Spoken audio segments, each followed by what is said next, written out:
დილამშვიდობის საქმიანი დილას ვიწყებთ პირველზე ტრადიციულად დღეს 24 ივლისია 4 შაბათი დღე გათენდა უკვე თბილისში $2 ლარი 99 თეთრი ზუსტად ამდენი ღირს დღეს $1 მარტივი მათემატიკით 2 ლარზე და 99 თეთრზე ვალდება ეს ყველაფერი დოლარი გავყარდა ევროს ფასი 3 ლარი და 24 თეთრია ფუნტ სტერლინგი კი 3 ლარი და 61 თეთრი ფასობს პარლამენტის დარგობრივი ეკონომიკის და ეკონომიკური პოლიტიკის კომიტეტის თავმჯდომარე რომან გაკულია ვარაუდობს რომ ლარის კურსთან დაკავშირებული ვითარება დასტაბილურდება დოლარის გამყარებამ ქართველი სტუდენტების ტურისტების უბრალოდ რას ვერჩიამ სტუდენტებს ხარჯები შეამცირა თუმცა არა დრამატულად ეროვნული ბანკის სტატისტიკით საქართველოს მოქალაქეებმა უცხოეთში ივნისში 183 მილიონი ლარი ივაჭრეს. PMCG-ს კვლევებით ქვეყნდება, რომლის მიხედვით საქართველოში სასტუმროების ფასების ინდექსი მიმდინარე წლის ივნისში მაისთან შედარებით 1.5%-ით გაიზარდა. საქართველოს კანადასთან კარგი ამბავია საინვესტიციო შეთანხმებაზე მოლაპარაკებებს განაგრძობს და იმედია მალევე დაასრულებს. სააგენტო აწარმოებს საქართველოში დირექტორი მიხეილ ხიდურელი საკრედიტო საგარანტიო მექანიზმში ჩართვას სხვადასხვა ბიზნეს სექტორის წარმომადგენლებს თავაზობს, თუმცა შეიძლება მარკეტინგულად აქცენტირება სწორედ ტურიზმის მიმართულებაზე გაკეთდეს.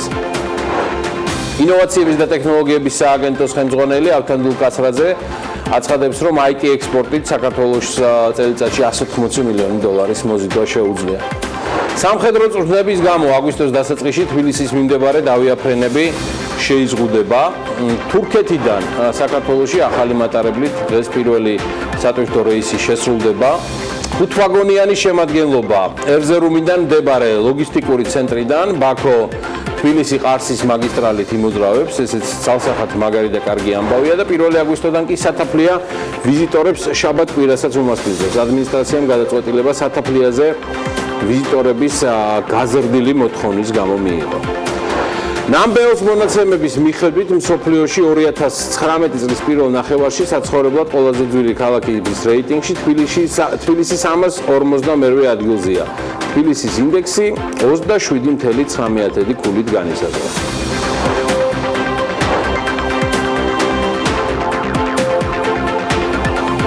ეს ალბათ ის შემთხვევაა, როცა 352 ადგილი რეიტინგში შედარებით არ მაშფოთებს და მიხარია. დილამშვიდობის ანა ლაპიაშვილი, გიორგი ისაკაძე გახლავართ. ანას წარმოდგენა არ სჭირდება. ვიწყებთ საქმიან დილას და ძალიან ბევრი საინტერესო კარგი ამბავი გვაქვს თქვენთვის მომზადებულ. ქალაქების ფასებზე და ყველაზე ძვირად ღირებულ ქვეყნებზე ხვალ ვისაუბრებთ, მაგრამ დღეს ძალიან უცნაურად არქივის გახსნებით მინდა რომ დღევანდელი საქმიანი დილა დავიწყოთ. 10 ივნისს პარლამენტის საკომიტეტო მოსმენაზე ეროვნული ბანკის პრეზიდენტის კობა გვენეტაძის კომენტარი მინდა პირველ რიგში მოგასმენინოთ. წინაკვირაში გამოქვეყნდა ასევე Global Finance-ის ინფორმაცია სხვადასხვა ქვეყნებთან დაკავშირებით და საქართველოს 10 ყველაზე მიმზიდველ ქვეყანაში არის. Global Finance გავლენიან საერთაშორისო გამოცემას წარმოადგენს, რომელიც ჯერ კიდევ 1988 წელს არის დაფუძნებული და 2002 წელს უკვე ვებგვერდი gfmaj.com შეიქმნა. არ გესწავლება გიორგი არჩენ, რომ ეს გამოცემა ფინანსური სექტორის ანალიტიკით არის დაკავებული და მის ძირითად აუდიტორიას პროფესიონალი ფინანსისტები წარმოადგენენ. დიახ, ასეა, ვადასტურებ, რომ პროფესიონალი ფინანსისტები წარმოადგენენ, რო ვიცი, ასე არ არის. მიმდინარე წლის მაისში Global Finance-მა საქართველოს ყველაზე დინამიკური საინვესტიციო მიმზიდველობის მქონე ქვეყნებს შორის ნამდვილად დაასახელა. გამოცემამ საქართველოს იმ ქვეყნებს მიაკუთვნა, რომლებიც საყურადღებოა განვითარების პერსპექტიული დინამიკიდან გამომდინარე და პუბლიკაციაში ქვეყნები 5 კატეგორიად კვალიფიცირდებიან. განვითარების პოტენციალის მიხედვით, ეგრეთ წოდებულ emerging markets-ია საუბარი და საქართველოს სწორედ აი ამ კატეგორიებში, უმაღლეს კატეგორიაში არის მოყვანილი. ზუსტად ამაზე საუბრობდა კობა გვენეტაძე, Global Finance-ი ამ შეფასებისას 5 ძირითად ინდიკატორს ეყრდნობა და მოდი ეს ინდიკატორებიც ჩამოვთვალოთ. ეს არის თვლიანი შიდა პროდუქტის ზრდის პროგნოზი 2019 წლისა, რომელიც საერთაშორისო სავალუტო ფონდის მონაცემს ეყრდნობა, პირდაპირ უცხოური ინვესტიციების ცვლილება, კორუფციის აღქმის ინდექსი საერთაშორისო გამჭვირვალობის ნაწილში, ბიზნესის კეთების სიმარტივის მაჩვენებელი, აქ მსოფლიო ბანკის მონაცემებზე დაყრდნობით, კონკურენტუნარიანობასა და ბიზნესის კეთების სიმარტივის მაჩვენებელი, უკვე მსოფლიო ეკონომიკური ფორუმის მონაცემები. მოდი ისიც აღნიშნოთ, რომ Global Finance-ის შეფასებაში მსოფლიოს ყველა ქვეყანა შეფასებული ნამდვილად არ არის. ეს თემა არის.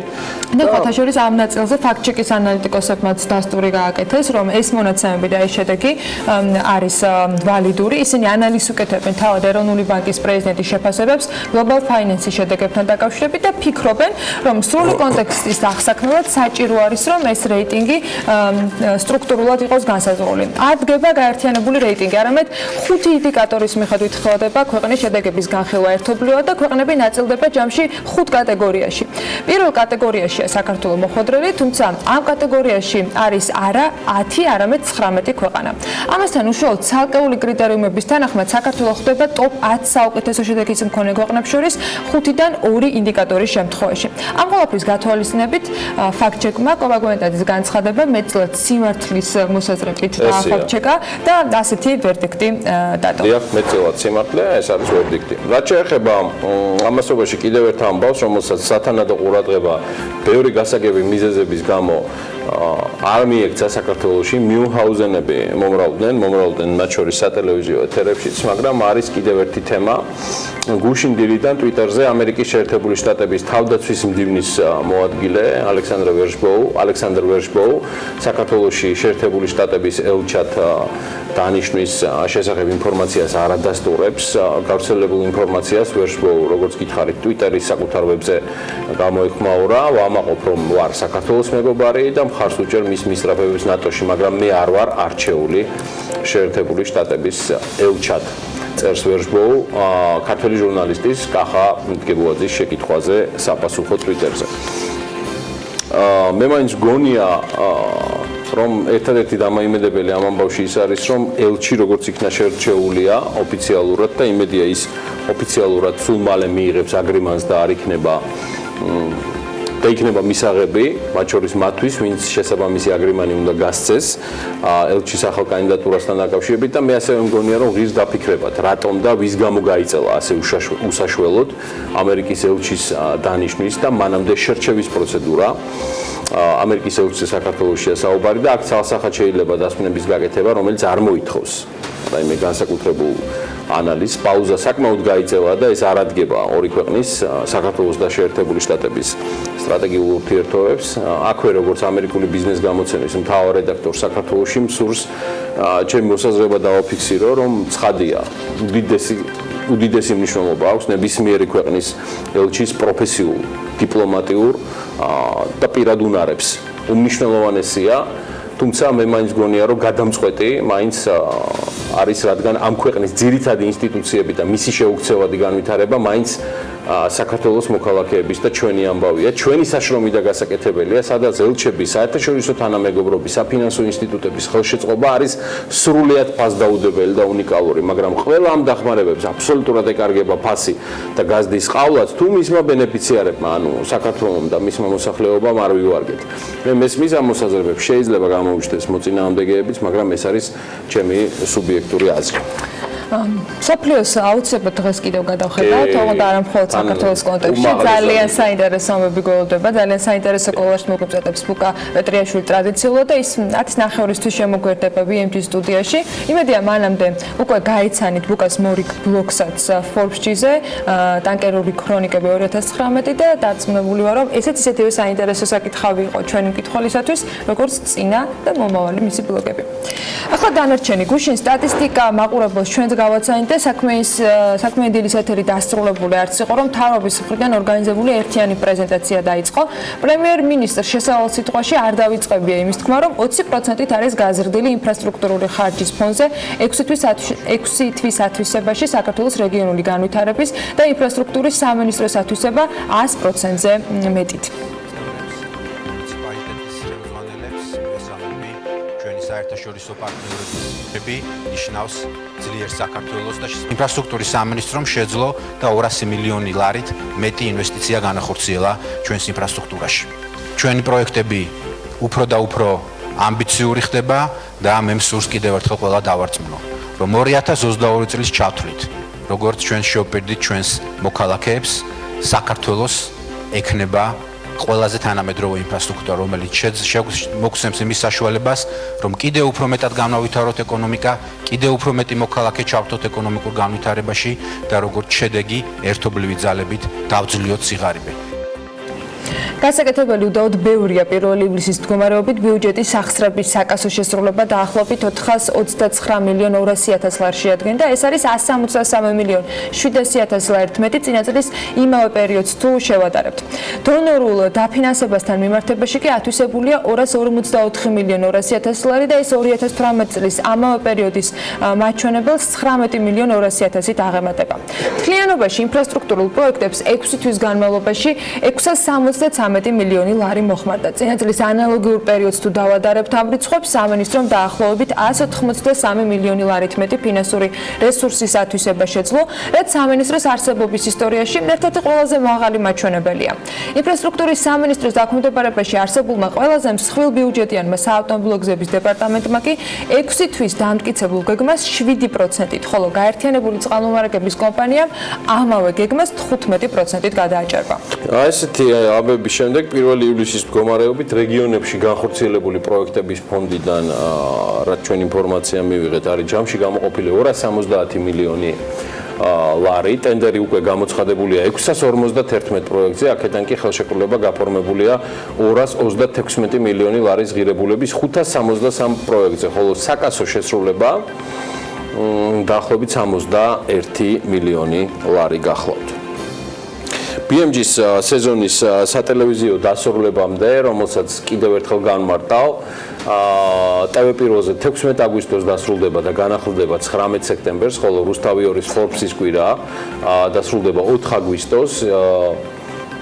ჩვენ გეგმავთ აუცილებლად მანამდე ინფრასტრუქტურის სამინისტროს მესვეურებთან და პასუხისმგებელ პირებთან კომუნიკაცია მქონდეს მეტი ანგარიშვალდებულებისთვის გადასახადის გადამხდელებთან და საქმიან საზოგადოებასთან, ანუ ჩვენს ძირითად სამიზნე აუდიტორიასთან, საიმისოთ რომ მათ მიერ წარმოდგენილი სტატისტიკა და ანალიტიკა არა მხოლოდ გეგმის შესრულებასთან, არამედ ამ ჩვენი საქმიანი საზოგადოების მეტ ჩართულობასთან უფრო დეტალურად გავშალოთ, რასაც იმედია ეს ათვისებებიც უფრო პრაქტიკულად მეტი მოყვება. მიუხედავად სარეკორდო მაჩვენებლებისა, როგორც ანა მოგახსენეთ. 19 დასვენება არ იქნებოდა ცუდი, თუმცა ჩვენ 9 სექტემბერს დავუბრუნდებით დავუცილებლად. ჩვენი მაყურებელთვის კი საინტერესო უნდა იყოს შემდეგი თემა. გუშინაც მოგიყევით, მაგრამ დღესაც მოგაწვით ინფორმაციას ეროვნულ ბანკზე დაყრდნობით. ამ წლის პირველ ნახევარში საქართველოში მოქმედი კომერციული ბანკების წმინდა მოგება 361 მილიონი ლარია, რაც 2018 წლის იანვარ-ივნისის მოგებაზე 50 მილიონი ლარით ნაკლები, ანუ 12%-იანი კლება დაფიქსირდა. ივნისში ბანკების წმინდა მოგებამ 34 მილიონი ლარი შეადგინა და ეს არის 29%-ით კლება 2018 წლის ივნისის მაჩვენებელზე, ანუ დაახლოებით 14 მილიონი ლარით. ივნისშივე ბანკების შემოსავალმა 345 მილიონი ლარი შეადგინა, საიდანაც 286 მილიონი ლარი საპროცენტო შემოსავლები იყო და 59 მილიონი ლარი არასაპროცენტო შემოსავლები გახდათ. მოკლედ ბიზნესაც გეტყვით, ბარემ რის გამოც გადავწყვიტეთ მე და ანამ ამ ინფორმაციის თქვენთვის მოწოდება. ეს არის Forbes-ის მორიგი რეიტინგი, რომელიც აგვისტოს დასაწყისში უკვე გახდება სრულიად საჯარო. საკითხი და კვლევა, რომელიც Forbes-ის ანალიტიკოსებმა მოამზადეს, ეხება 2017 წლის ყველაზე მომგებიან კომპანიებს საქართველოში. და ეს ოფიციალურად არის მეგობრებო უკვე ცნობილი და სწორედ აგვისტოს დასაწყისში იქნება სრულიად საჯარო. ის შედგა ყველა საჯარო ინფორმაციის საფუძველზე, რომელმაც Forbes-მა დათვალა ეგრეთ წოდებული რეალურად აუდირებული მონაცემები, გადაამოწმა Grant Thornton-ის არაჩვეულებრივ გუნდთან ერთად, კიდევ ერთხელ მადლობა პარტნიორობისთვის და 2 კვირაში უკვე მკითხველს და მაყურებლის შესაბამის სამსჯავროზე წარსდგება. მაშასე ქალბატონებო და ბატონებო, დაელოდეთ 2017 წლის ყველაზე მომგებიანი კომპანიები და ბიზნესები საქართველოში სულ მალე Forbes-ის მორიგი და კარგად ამოქოქილი უკვე ქართული რეიტინგები. კარგი, მოდი სანამ საბანკო თემატიკას გავაგრძელებთ, მით უმეტეს სიახლეებიც საკმაოდ ბევრი გვაქვს, გადავხედოთ თვითონ ბანკებსაც. TBC ბანკში ახალი წევრია სამეთვალყურეო საბჭოში. საქართველოს ერთ-ერთმა უმსხვილესმა ბანკმა მის სამეთვალყურეო საბჭოში მომხდარი გადაადგილების შესახებ უკვე ცნობა გაავრცელა, რა თქმა უნდა, ეს ინვესტორებისთვის მნიშვნელოვანი უნდა იყოს. ლონდონის საფონდო ბირჟაზე გამოქვეყნებული განცხადების თანახმად, ბანკის ბორდს არნე ბერგრენი შეემატა. მისი ბიოგრაფიის მიხედვით ის ამავდროულად იყო კვიპროსული ბანკის პირაუს ბანკის სამეთვალყურეო საბჭოს წევრიც, წარსულში ბერგრენი თურქული საინვესტიციო ბანკის და სლოვენური საინვესტიციო ბანკის ბორდის წევრიც გახდათ. ბორდის ახალი წევრი წარსულში IMF-სა და მსოფლიო ბანკის სამუშაო გამოცდილებით არის ამ დროისთვის წარმოდგენილი.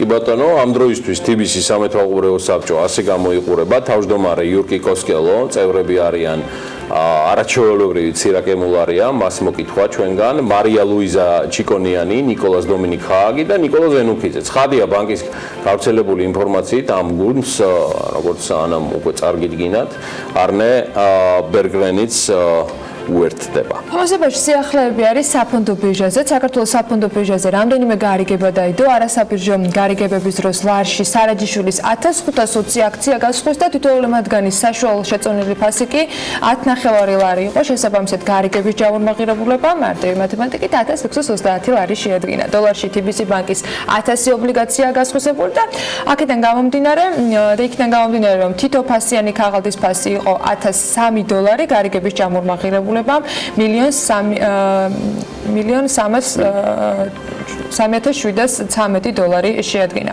თუმცა იყო სხვა აქტივობებიც, მაგალითად ЧПС საქართველოს სალიზინგო კომპანიის 263 ფასიანი ქაღალდი გასხვისდა და ჯამური ღირებულება ამ შემთხვევაში იყო $279,000. მოკლედ მე რელევან თაღიაშვილის როლს შევითავსებ ხელთუქმნელს, ფეხთუქმნელსაც, ცოტა ხნით, ცხადია მხოლოდ დროებით და დღეს. ლონდონში, სადაც 4 ქართული კომპანიაა დალისტული, გასულ კვირას საქართველოს ბანკის 271,000 აქციაზე მეტი გასხვისდა. კაიფასად 4,300,000 ფუნტად. ჯორჯია კაპიტალის ტრადიციულად ყველაზე მეტია, 495,000 აქცია 5 მილიონ ფუნტად და საქართველოს ჯანდაცვის ჯგუფი 10,682, 24,000 ფუნტად. TBC ბანკის 113,000 ფასიან ქაღალდზე მეტი გასხვისდა და ეს 1,758,000 ფუნტზეა საუბარი. რაც შეეხება თავად კომპანიების ღირებულება, საქართველოს ბანკის საბაზრო კაპიტალიზაცია ბოლო მონაცემებით 793 მილიონი ფუნტია, ჯორჯია კაპიტალის 365 მილიონი ღირს, საქართველოს ჯანდაცვის ჯგუფი 308 მილიონად არის შეფასებული, TBC ბანკის ღირებულება კი 852 მილიონი. საქართველოს საფონდო ბირჟის ინდექსში JSX-ი რამდენიმე თვეა 145 პუნქტია, ის არ შეცვლილა და შესაბამისად არის ამ შემთხვევაში ძველ ნიშნულზე. აი მის კაპიტალიზაციას რაც შეეხება, ის ლარებში გამოხატული გახლავთ 1,951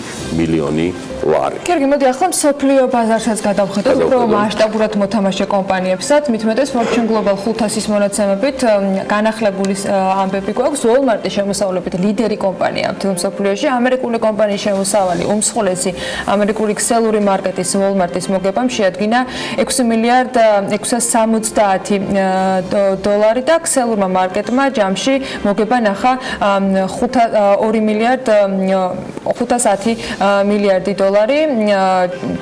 დასაქმებული ყავს 2,200,000 ადამიანი ამ კომპანიას. პირველი ათეული Fortune 500-ის მიხედვით, აი ასე გამოიყურება, ესე იგი პირველ ადგილზე არის Walmart 2018 წელს მისმა შემოსავალმა, როგორც გითხარით 514 მილიარდ 400 მილიონი შეადგინა, ზრდა იყო 2.4% და მოგების ჯამა 5 მილიარდ 840 მილიონი დოლარი დააფიქსირა. რეიტინგში შემდეგი არის უკვე Sinopec 414 მილიარდ 600 მილიონი დოლარი შემოსავლით, ზრდა იყო 26.8% და მოგება 5 მილიარდ 440 მილიონი დოლარი. მესამე ადგილზე Shell-ია 396 მილიარდ 500 მილიონი დოლარით, აქ ზრდა 27%-ს აჭარბებს, მოგებამ კი 23 მილიარდ დოლარს გადააჭარბა. ამავე ათეულშია China National Petroleum-ი შემოსავალი არის 392 მილიარდ 900 მილიონი დოლარი, 20.5%-ით ზრდა და 2 მილიარდ 270 მილიონი დოლარის მოგებით. ჩინეთის სახელმწიფო ელექტროსისტემა State Grid-ი ასევე შემოსავლით ხვდება ამავე ათეულში 387 მილიარდი დოლარის შემოსავლით და მოგებით 8 მილიარდ 170 მილიონი. საუდის არაბეთის ნაციონალური ნავთობის კომპანია Saudi Aramco ამ რეიტინგში კიდევ ერთი კომპანია არის, მისი ზრდა გასულ წელს იყო 35.3% და მოგებამ შეადგინა 110 მილიარდ 970 მილიონი დოლარი. ამავე რეიტინგში არიან British Petroleum, ExxonMobil, Volkswagen, Toyota Motors-ი.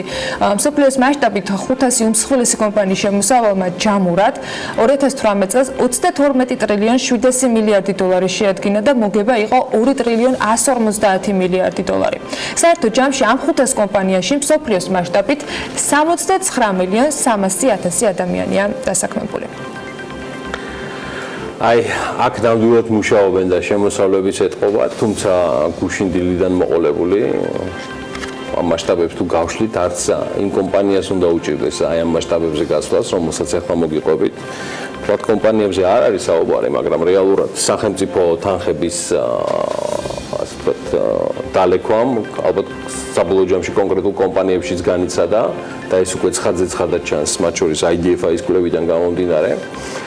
გუშინ სრულად აღარ მეგონა თუ ეს ორგანიზაცია ჩემს გაოცებას შეძლებდა, მაგრამ ჭიდაობის ფედერაციას, მოკლედ თბილისის ერთი უბნიდან მეორეში ფორმების გადატანა 8276 ლარი დაუჯდა. ანუ საუბარია, რომ თბილისის საბაჟოდან ჭიდაობის ფედერაციის შენობამდე ეკიპირების ტრანსპორტირებაში 8276 ლარი დაიხარჯა. დიახ, აი ესეთები ვართ. საქართველოს ჭიდაობის ეროვნული ფედერაციის მიერ წარმოებული ფინანსური დოკუმენტაციის შეუსაბამობა, ინტერესთა კონფლიქტის სავარაუდო ფაქტები, საბიუჯეტო სახსრების არამიზნობრივი განკარგვა და საქართველოს განათლების, კულტურისა და სპორტის სამინისტროსთან არსებული ვალდებულებების უგულებელყოფა ინფორმაციის თავისუფლების განვითარების ინსტიტუტმა, სწორედ IDF-მა, რომელიც ვახსენე, საქართველოს ჭიდაობის ეროვნული ფედერაციის მიერ 2015-18 წლებში სახელმწიფო ფინანსების განკარგვასთან დაკავშირებული დოკუმენტაციის ანალიზის შედეგები სრულად გაასაჯაროვა. ეგ გავამატებ მარტო, რომ ბიზნესმედია საქართველოს ლოჯისტიკის დაახლოებით 3 თვის ხარჯია ის, რაც აეროპორტიდან ჭიდაობის ფედერაციის ოფისამდე უნიფორმის გადატანა დაჯდა და ნუშვებით ამას, იმიტომ რომ ძალიან მირევს ეს შიგნით სიტუაციას და რამის ყველა ჭიდაობის ფედერაციაში წამოვიდეს სამუშაოდ, მანამდე არ გეტკინოთ არაფერი. მაგაზე შეიძლება მეც ვფიქრობდი, რომ ანუ უნდა ვისწავლო მაინც ხერხი როგორ შეიძლება ასეთი ფასი დაატო კონკრეტულ მომსახურებას და მომსახურება კი გაიგეთ რაშიც მდგომარეობს. მოკლედ ამ კვლევის მიხედვით 2015-2018 წლებში საქართველოს ჭიდაობის ეროვნულ ფედერაციაზე სპორტის სახელმწიფო მხარდაჭერის პროგრამიდან და სპორტულ შეჯიბრებებში მიღწეული შედეგებისათვის გამყოფილი თანხის ოდენობამ 30 მილიონი ლარი შეადგინა დაახლოებით. ჭიდაობის სახელმწიფო პროგრამის ფინანსური ანგარიშები არ არის თანხმდროში თავისთავად სამინისტროს ბიუჯეტის შესრულების ანგარიშებთანაც, მაგალითად 2017 წელს მოწოდებულია მხოლოდ 2785 ლარის ოდენობის ფაქტიური ხარჯების შესახებ ინფორმაცია, მაშინ როდესაც სამინისტროს 2017 წლის ბიუჯეტის მიხედვით ჭიდაობის სახელმწიფო მხარდაჭერის პროგრამისათვის გამოყოფილი ჰქონდა 3,5 მილიონი ლარი. თავისუფალი და ბერძნულ-რომაული სტილით მოჭიდავეების სპორტული ფორმების საქართველომდე ტრანსპორტირებაში კი ფედერაციამ 12512 ლარი გადაიხადა და ადგილობრივ ტრანსპორტირებაში, ანუ ქალაქ თბილისის საბჭოდან ჭიდაობის ფედერაციის შენობამდე ეკიპირების ტრანსპორტირებაში ჯამში დახარჯა 8276 ლარი. ხელშეკრულებაშიც და მიღება ჩაბარების აქტშიც პირდაპირ ჩანს, რომ მომსახურება ერთი თვის განმავლობაშია შესრულებული, ანუ 25 მარტიდან 25 აპრილის ჩათვლით, რაც საკმაოდ გაუგებარსაც ხდის აღნიშნული მომსახურების ფორმას, თუმცა თუ ვივარაუდებთ, რომ საქონელი სხვადასხვა დროს ჩამოდიოდა და შემსრულებელს თქვა თითოეულ ჯერზე უწევდა ტვირთის წამოღება, მაინც გაურკვეველი რჩება, რამ გამოიწვია თბილისის მასშტაბით ტრანსპორტირების ასეთი მაღალი ფასი, რომელიც თქვა უცხოეთიდან ტრანსპორტირების თანხას უახლოვდება. ეს არის აღნიშნული კვლევაში, რომელიც IDF-მა მოამზადა. ჩემი მხრიდან შემიძლია ესეთი რამ თქვა, რომ ჭიდაობის ფედერაციისთვის ეს არ არის პირველი და ეჭვი მაქვს არც ბოლო ინკრიმინირებული სახელმწიფო ხარჯების არამართლზომიერი განკარგვასთან დაკავშირებული ინფორმაციები და ნებისმიერ დროს თუ მათ სურთ გასცემ პასუხი კითხვებს, ასევე ნებისმიერ ფორმატში იქნება ეს დებატი თუ მათი საქმიან დილაში ან BMG-ის გადაცემების პარკლებში ყოფნა, აგერ ბატონო მზადა ვართ, ველოდებით თქვენს ფალავნებს. მაგრამ ეგ რა არის, შეჯიბრში მიღწეული წარმატებისთვის 13000 ლარიანი ჯილდო ფედერაციის ფინანსურ მრჩეველს გადაეცა. გეუბნები, ეს ფედერაცია დამინგრევს ინფრასტრუქტურებს და მენეჯმენტს, რომლის გვარიც არ არის ჯერჯერობით იდენტიფიცირებული. თავისუფალი და ბერძნული რომაული სტილით ჭიდაობის 2018 წლის ევროპის ჩემპიონატზე ნაჩვენები შედეგებისთვის ჭიდაობის ფედერაციამ ყველაზე დიდი ფულადი ჯილდო სწორედ ფედერაციის ფინანსურ მრჩეველს გადასცა. IDF-ი გააღნიშნავს იმას. რა არის ჩვენი საოცნებო სამსახური? მრჩევლობა? არა. საეთერო. IDF-ის მონაცემს საერთაშორისო მოსწონს მე მგონი მსგავსი ანაზღაურების პერსპექტივა. IDF-ის მონაცემები 2018 წელს თავისუფალი და ბერძნულ-რომაული სტილით ჭიდაობის ევროპის ჩემპიონატზე ნაჩვენების შედეგების შესაბამისად ადმინისტრაციულ ჯგუფს უნდა დაირიცხოდა 63,580 ლარი. ჭიდაობის ეროვნული ფედერაციის მიერ სამინისტროსთვის მიწოდებული დოკუმენტაციის შესაბამისად კი ყველაზე დიდი თანხა ფედერაციის ფინანსურ რჩეველზე დაერიცხა. სწორედ უცნობია თუ რის საფუძველზე იყო მიღებული ფედერაციის პრეზიდენტის მიერ ეს გადაწყვეტილება ფინანსური რჩევლისათვის ყველაზე დიდი წილის განაწილებასთან დაკავშირებით, მაგრამ გიორგი როგორც ჩვენ აღნიშნე, საერთო ამასაც მიემხრება. მე გეტყვით კიდევ მიზეზს რის გამოც ვთავაზობ ჭიდაობის ეროვნულ ფედერაციას რომ მომბრძანდნენ ჩვენთან ეთერში და ვისაუბროთ ჭეშმარიტ ღერძზე 2015-18 წლებში საქართველოს ჭიდაობის ეროვნულ ფედერაციაზე სპორტის სახელმწიფო მხარდაჭერის პროგრამიდან და სპორტულ შეჯიბრებებში მიღწეული შედეგებისთვის გამოყოფილი თანხის ჯამური ოდენობა ქალბატონებო და ბატონებო 30 მილიონი ლარია. 30 მილიონი ლარი. და IDF-ის კვლევის მიხედვით ჭიდაობის სახელმწიფო პროგრამის ფინანსური ანგარიშები არ არის თანხმედრაში სამინისტროს ბიუჯეტის შესრულების ანგარიშებთან. აი მაგალითად 2017 წელს მოწოდებული როგორც გითხარით არის მხოლოდ 782,785 ლარზე ლარის ოდენობის ფაქტიური ხარჯების შესახებ ინფორმაცია, მაშინ როცა სამინისტროს ბიუჯეტის მიხედვით 2017 წელზეა საუბარი ჭიდაობის ფედერაციის სახელმწიფო პროგრამის, აი მთელი პროგრამის მხარდაჭერისთვის იყო 3,5 მილიონი ლარი ყოფილი. ანუ ინფორმაცია არის მხოლოდ და მხოლოდ დაახლოებით ამ თანხის მეოთხედზე. მე არ მგონია ამაზე განმარტებები და მგონია პირიქით რომ აქვს შესაბამის სამინისტროსაც გასაკეთებელი. ცხადია აუდიტის სამსახურმაც უნდა გააგრძელოს ეს საკმაოდ სევდიანი და მე ვიტყოდი ძალზეც საეჭვო ისტორიის გამოკვლევა ამ ტრანზაქციებისა, რომელიც გადასახადის გადამხდელთა, ანუ თითოეული თქვენთაგანის ფულით ხდება. აუცილებლობის მიმართ ეჭვი ამ ტრანზაქციასაც დევს თან, რომელზეც ახლა უნდა მოგიყვეთ, რომლის საშუალებითაც მთავრობამ 135 მაღალი გამავლობის არა შავი ფერის ჯიპი შეიძინა. აუცილებლობას ვაყენებ ეჭვეშტორიის ამ ავტომობილების მიმწოდებელი კომპანიის შერჩევა ტენდერით მოხდა. შესყიდვა 3 ივლისს იყო გამოცხადებული, წინადადებების მიღება კი 9 ივლისს დასრულდა. სატენდერო პირობების მიხედვით შესყიდვის სავარაუდო ღირებულება 9,45,000 ლარი იყო. ტენდერში წინადადებები ორმა კომპანიამ, სენა ავტომ და ფრანს ავტომ წარადგინეს. მათ მიერ შეთავაზებული თანხა კი შესაბამისად იყო 8,982,495 და 8,835,750 ლარი. სატენდერო კომისიის გადაწყვეტილებით გამარჯვებული ფრანს ავტო გამოცხადდა, ყველაზე დაბალთანხიანი აირჩიეს ამ ორიდან, ძალიან დიდი შეღავათია. სატენდერო დოკუმენტაციით მოთხოვნილი იყო, რომ შეთავაზებული ავტომობილები უნდა იყოს ახალი, არა უგვიანეს 2019 წლის გამოშვებისა, ექსპლუატაციაში არ მყოფი ავტომობილები უნდა შეერჩეს, გარბენი არ უნდა აჭარბებდეს 200 კილომეტრს, ნივთობრივად და უფლობრივად უნაკლო და გამბაჟებული ავტომობილები უნდა ჩაბარდეს შესაბამისად სახელმწიფოს და ამასთან მიმწოდებელმა საკუთარი ხარჯებით უნდა უზრუნველყოს ავტომანქანების შემწყიდველზე გადაფორმებაც. ასევე შემწყიდველის აუცილებელი მოთხოვნაა, რომ შესაწყდი ავტომობილი შეიძლება იყოს ნებისმიერი ფერის, გარდა შავისა, ამასთან სატრანსპორტო საშუალება უნდა იყოს აუცილებლად მარცხენა საჭიერი. მოკლედ ამ კრიტერიუმების მიხედვით კონკრეტული კომპანია შერჩეულია.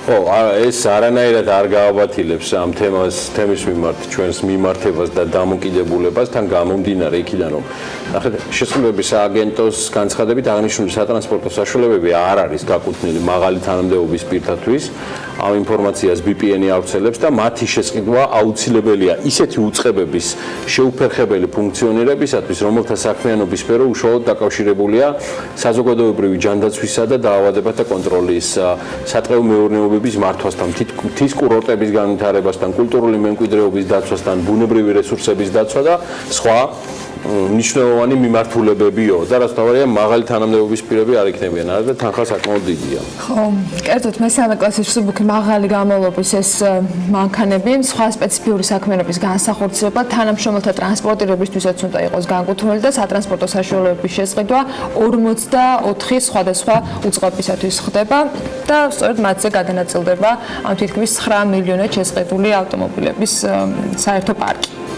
ხო, რაც შეეხება თვითონ ფრანს ავტოს და ეს არის კომპანია რენოს ოფიციალური წარმომადგენელი საქართველოში. კომპანიის სამეთვალყურეო საბჭოს თავმჯდომარე საფრანგეთის მოქალაქეა გიორგი ცნობილაძე. მისი მოადგილე დავით გოგორიშვილი გახლავთ, რომელსაც 2016-2017 წლებში ასევე BPN-ის ინფორმაციით ქართული ოცნებისთვის ჯამში 3000 ლარი აქვს შეწირული და ახლა ეს არის ის რეალობა, რაც რეალურად ამასთან დაკავშირებით დადგა.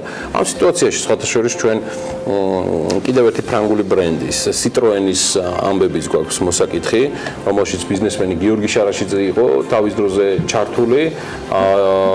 რეალურად ეს ავტოსალონი არის გახსნილი, ფუნქციონირებს. მე რამდენადაც მაქვს ინფორმაცია, ფუნქციონირებს სრულად სხვა ბიზნეს ჯგუფის მიერ, მაგრამ როგორ განვითარდა ისტორია მას და სახელმწიფო უწყებებს შორის, რომელთანაც ის დავაში იყო, ამას ალბათ BMG უახლოეს მომავალში შეიწყიდავს. მოიკითხავს. ეხლა კი მოდი გადავხედოთ კიდევ სხვა სიახლეებს, რაც დღეს ის განმავლობაში იქნება BMG-ს ეთერებით. რეგიონული განვითარებისა და ინფრასტრუქტურის მინისტრის განცხადებით, მიუხედავად იმისა, რომ საკმაოდ ბევრი დრო გავიდა მას შემდეგ, რაც საერთაშორისო ბანკებთან მოლაპარაკებები იყო, ჯერჯერობით სამწუხაროდ დიდი პროგრესი ანაკლის განვითარების კონსორციუმსა და ბანკებთან არ ჩანს. ვიცე-პრემიერს ანაკლის განვითარების კონსორციუმიდან ძალიან მოკლედ უპასუხეს გუშინვე, ანაკლის განვითარების კონსორციუმი აქტიურ რეჟიმში აგრძელებს მუშაობას საერთაშორისო საფინანსო ინსტიტუტებთან და ინვესტორებთან. კონსორციუმი მიყვება სამუშაო გრაფიკს და შესაბამისად სიახლეებს შედეგების და პროგრესის შესახებ პერიოდულად გააცნობს საზოგადოებას. ქართული ბანკების მიმართ კი მოქალაქეთა პრეტენზიები 79%-ით არის გაზრდილი ბოლო სტატისტიკის მიხედვით.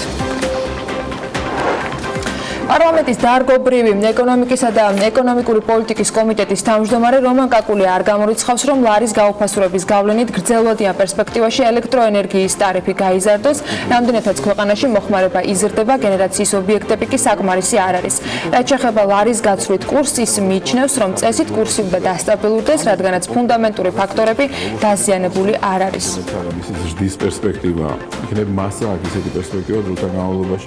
BMCG-ის კვლევის მიხედვით საქართველოში სასტუმროების ფასის ინდექსი 2019 წლის ივნისში წინა წლის ამავე წლის მაისთან შედარებით, ანუ წინა თვესთან შედარებით 1.9%-ით გაიზარდა. ამავე მონაცემების თანახმად 3, 4 და 5 ვარსკვლავიანი სასტუმროების ფასების ინდექსი 3.6%-ით არის გაზრდილი, ხოლო საოჯახო ტიპის სასტუმროების შემთხვევაში კი 1.1%-ით შემცირდა.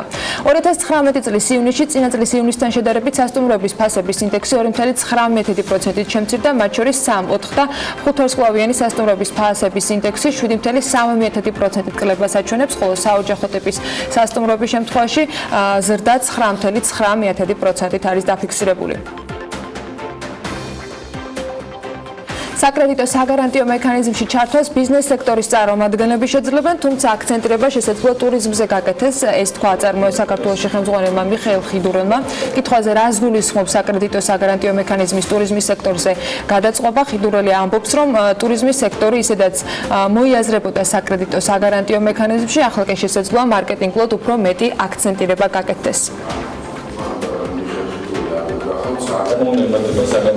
IT ექსპორტით საქართველოს წელიწადში 180 მილიონი დოლარის მოზიდვა შეუძლია. ეს საქართველოს ინოვაციებისა და ტექნოლოგიების სააგენტოს ხელმძღვანელმა ალთანდილ კასრაძემ განაცხადა. მისი თქმით, საერთაშორისო ტენდერი 3000 IT სპეციალისტის გადასამზადებლად უკვე გამოცხადებულია და გადამზადების კურსები ოქტომბრის ბოლოს დაიწყება. მისი ინფორმაციით, ამ დროისათვის საერთაშორისო ტენდერი მიმდინარეობს, რომ შესაფერისი მსხვილი სატრენინგო კომპანიები გამოვლინდნენ. თურქეთიდან საქართველოში მატარებლით პირველი სატვირთო რეისი შესრულდა. საქართველოს რკინიგზის ინფორმაციით, ცერემონიაში კომპანიის გენერალური დირექტორი მონაწილეობდა. 5 ვაგონიანი შემადგენლობა ერზრონიდან მდებარე ლოჯისტიკური ცენტრიდან ბაქო-თბილისი-ყარსის მაგისტრალით იმოძრავებს მომავალშიც. მაგისტრალი ამ ეტაპზე სატესტო რეჟიმში მუშაობს. ქუთაისის 24 საათიანი წყალმომარაგების პროექტის მეორე ეტაპი გასულ წელს უნდა დასრულებულიყო. პროექტში რამდენჯერმე შესული ცვლილებების მიუხედავად ამ დრომდე უცნობია, როდის იქნება ქუთაისში 24 საათიანი წყალმომარაგება. დაზუსტებულ ინფორმაციას არ ფლობს არც რეგიონული განვითარებისა და ინფრასტრუქტურის მინისტრი. მაია ცქიტიშვილმა ქუთაისში ჟურნალისტებთან თქვა, რომ იმედოვნებენ, რომ პროექტი წლის ბოლომდე დასრულდება. წილაღრის მუნიციპალიტეტის მერიამ კი სამოქალაქო ბიუჯეტის პროექტის ფარგლებში სოფლებში მცხოვრებ მოსახლეობასთან საინფორმაციო შეხვედრები დაიწყო. უწყებაში განმარტავენ, რომ მერიის და არასამთავრობო ორგანიზაციების წარმომადგენლები მოხალისეებთან ერთად ადგილობრივებს პროექტის შესახებ აცვლიან ინფორმაციას. კახეთი ნიუსთან მერიაში განმარტავენ, რომ სამოქალაქო ბიუჯეტის არსიდან გამომდინარე მოსახლეობას მიეცემა შესაძლებლობა თვითონ გადაწყვიტონ, თუ რაში დაიხარჯება ბიუჯეტიდან გამოყოფილი თანხები. შრომის უსაფრთხოებას ერთ-ერთი უმნიშვნელოვანესი გამოწვევა, რომლის წინაშე საქართველოს უკვე წლებია სამწუხაროდ დგას. ევრონიუსის მასალაზე დაყრდნობით დღეს ინოვაციურ სისტემას გაგაცნობთ, რომელიც ჩახტაში მუშას დაზიანებისაგან იცავს. ამ პროცესში კი მთავარი როლი დრონებს და 5G ტექნოლოგიას ენიჭება. დეტალები შვეიცარიის ინოვაციურ იდეაზე ანუკა ჭოხაძის სიუჟეტში უნდა ვნახოთ.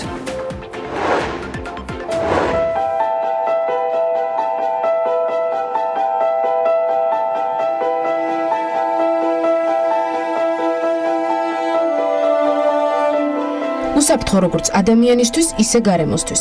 აი სწორედ ასე ხედავენ ევროპაში მომავლის შახტებს. ევროკავშირის მეცნიერები ფიქრობენ, რომ შახტები უნდა აღიჭურვოს დრონებით. ამ პროცესში კი აუცილებლად უნდა ფიგურირებდეს 5G ტექნოლოგიები. პროექტზე მუშაობა შვეიცარიაში უკვე დაიწყეს. მეცნიერების თქმით, დღეს ევროპა ლითონის და მინერალების გლობალური რესურსების 20%-ს მოიხმარს და მხოლოდ 3%-ს აწარმოებს. ეფექტიანობის გაზრდა კი შესაძლებელია შახტების მოდერნიზაციით. დარგის სპეციალისტები შედეგის მიღწევას ევროპული პროექტის SIMS-ის დახმარებით გეგმავენ. და აი როგორ 5G ტექნოლოგიების საშუალებით სამთო მომპოვებელ ლოკაციებზე უფრო მარტივი გახდება მუშებთან კომუნიკაცია. გამარტივდება ინფორმაციის ანალიზი და შემცირდება უშუალოდ მუშების დატვირთვა. ამ პროცესებში აქტიური როლი ექნება უპილოტო საფრენ აპარატებსაც, რომელიც გაამარტივებს გვირაბების დათვალიერებას. სენსორებით აღჭურვილი მოწყობილობა სკანირებას გაუკეთებს გარემოს და კამერის საშუალებით დააფიქსირებს იქ არსებულ მდგომარეობას. აღნიშნულ დრონებს სინათლის დეტექტორიც აქვს, რომელიც სიბნელეში ამარტივებს დრონის მართვას. იდეის ავტორების საბოლოო მიზანია შახტების სმარტფონებთან დააკავშირონ. შვეიცარიის უნივერსიტეტში ამ საკითხზე აქტიურად მიდის მუშაობა. უკვე შეიქმნა ვირტუალური რეალობის სიმულატორიც, რომელიც საშუალებას გვაძლევს ვირტუალურად ჩავიდეთ შახტაში და იქ არსებული სიტუაცია ვნახოთ. თუ იდეის ავტორებს დავუჯერებთ, დაინტერესება უკვე დიდია.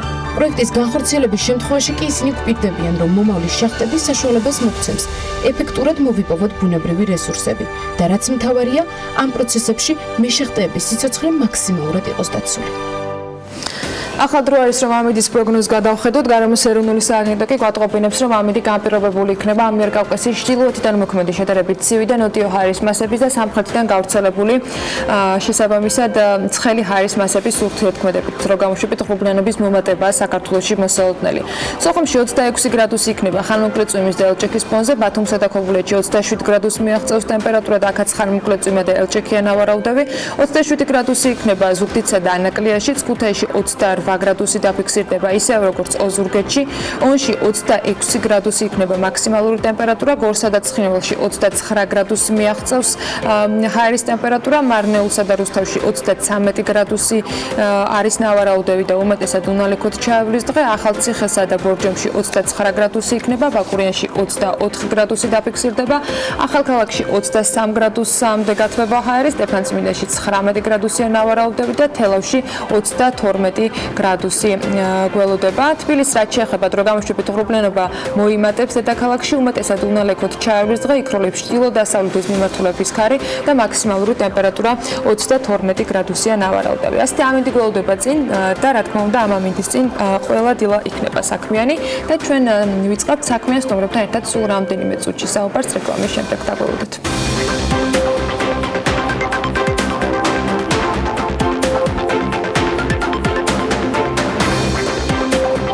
საქმეებაზე და სწორი კადრების პოვნის შესაძლებლობაზე უნდა ვისაუბროთ. ახლა საქმიანი დილის ეთერში ლევან თაღიაშვილი და მისი სტუმრები მოგუყვებიან, როგორც კომპანია Connection-ის შესახებ, რომელიც ამ მიმართულებით მუშაობს და ცდილობს ტრადიციული ხედვები დასაქმებასთან დაკავშირებით ახლით ჩაანაცვლოს. ლევან, დილამშვიდობისა. დილამშვიდობის, მივესალმებით ჩვენს მაყურებელს. Connection-ი, რომელიც სულ რამდენიმე თვეა ბაზარზე გამოჩნდა, უკვე მოექცა ბიზნესის ყურადღების ცენტრში და 10-მდე კომპანიას დაეხმარა საჭირო კადრების მოძიებაში.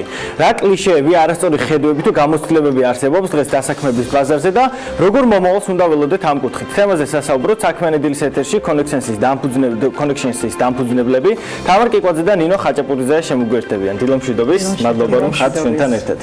ძალიან ბევრი დასაქმების ვებგვერდი არსებობს საქართველოში და რითია კონექშენსი განსხვავებული აი ამაზე რო უთხრეთ პირველ რიგში ჩვენს მაყურებელს.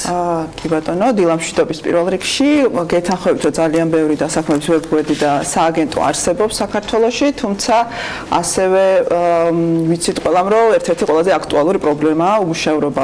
სტატისტიკაც ამის ნათელი მაგალითია 2018 წელსაც რომ შევხედოთ ზუსტად იგივე ჩანდა. მნიშვნელოვანი არის ის რომ ორივე მხარეს როგორც დამსაქმებლების ასევე სამუშაოს მაძიებლების მხრივ მოთხოვნა საკმაოდ დიდია.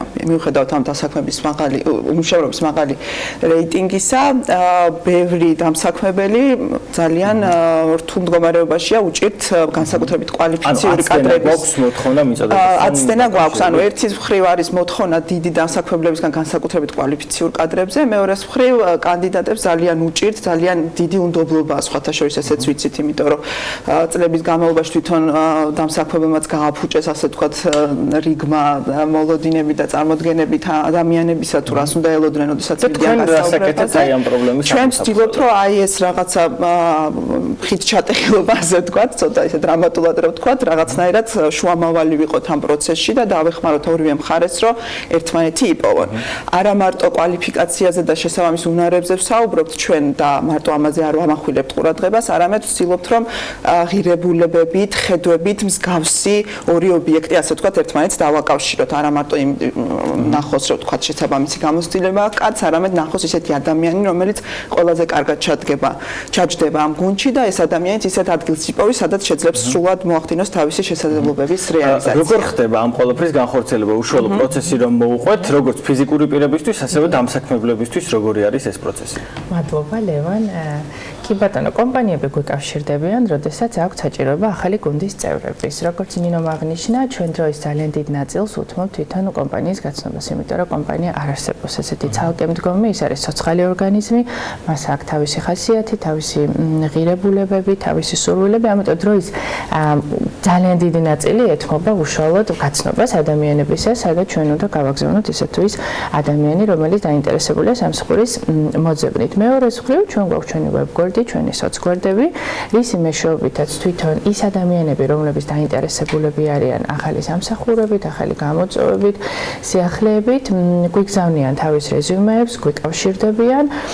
ჩვენ გვაქვს ძალიან კარგად შესწავლილი ჩვენი კლიენტები, ჩვენი უკაცრავად კანდიდატების ბაზა და აი როგორც ნინომ აღნიშნა, ვცდილობთ რომ მაქსიმალურად სწორი ადამიანები მოვახვედროთ სწორ გარემოში და ალბათ ეს არის ჩვენი მთავარი გამოწვევა და მთავარი მისია, რომ მაქსიმალურად სწორად მოვახვედროთ. ალბათ ძალიან საკმაოდ დიდი დრო დაჭირდება, შრომატევადიც არის როგორც კომპანიის, ასევე ფიზიკური პირის გაცნობას, მათ სურვილებს, თვისებებს. აი დაახლოებით განცხადების შემოტანიდან რა პერიოდში შესაძლოა რომ ადამიანმა იპოვოს სამსახური ან სასურველი კადრი კომპანიამ? ჩვენ ვცდილობთ რომ მაქსიმალურად ოპერატიულად ვიმუშაოთ, იმიტომ რომ დღევანდელ დღეს სერვისის კუთხითაც ვფიქრობთ რომ ოპერატიულობა არის ძალიან მნიშვნელოვანი და ერთ-ერთი უმთავრესი და იმის გათვალისწინებით რომ ჩვენ ესე ვთქვათ ჩვენი საშინაო დავალება მაქსიმალურად კარგად გვაქვს გაკეთებული, ორ მაქსიმუმ სამკვირიან ვადას ვიღებთ ხოლმე რომ ჩვენს მიერ შერჩეული ადამიანები კომპანიას უკვე წარუდგინოთ გასაუბრებისთვის. შედეგი როგორია? საინტერესოა, რამდენმა კომპანიამ ან ადამიანმა იპოვა საკუთარი საყვარელი საქმე? 10 კომპანიას დავეხმარეთ და 20 ადამიანი დასაქმდა მათ კომპანიაში ამ ეტაპისთვის ჩვენი დახმარებით. ძალიან კარგი. მოკლედ, ანუ საქართველოში ძალიან ბევრს არ მოსწონს საკუთარი სამსახური, ან ბევრს არ მოსწონს საკუთარი კადრები. აი ამ კვალიფიკაციის პრობლემა რეალურად რამდენად დგას და კიდევ ერთხელ აუხსნათ ადამიანებს, როგორ შეიძლება საყვარელი საქმის პოვნა, რამდენად რთული არის და აი ხშირად ადამიანები წუწუნებენ რომ არ არის სამსახურები, არ არის რაღაცა კვალიფიციური კადრი, მაგრამ სინამდვილეში უბრალოდ მათ არ აქვს შესაბამისი კვალიფიკაცია კვალიფიკაცია. აი ამის პრობლემას რამდენად აგვარებს აი ეს კომპანიები, რესურსი რამდენად გააქვთ და რამდენად არის ამის შესაძლებლობა რეალურად საქართველოში. ანუ პირველ რიგში ჩემი რჩევა იქნებოდა და ჩვენ ამას ვცდილობთ რომ ჩვენს კანდიდატებს ვისაც ხვდებით რომ თვითონ გაიაზრონ პირველ რიგში რას ეძებენ ორივე მხარემ.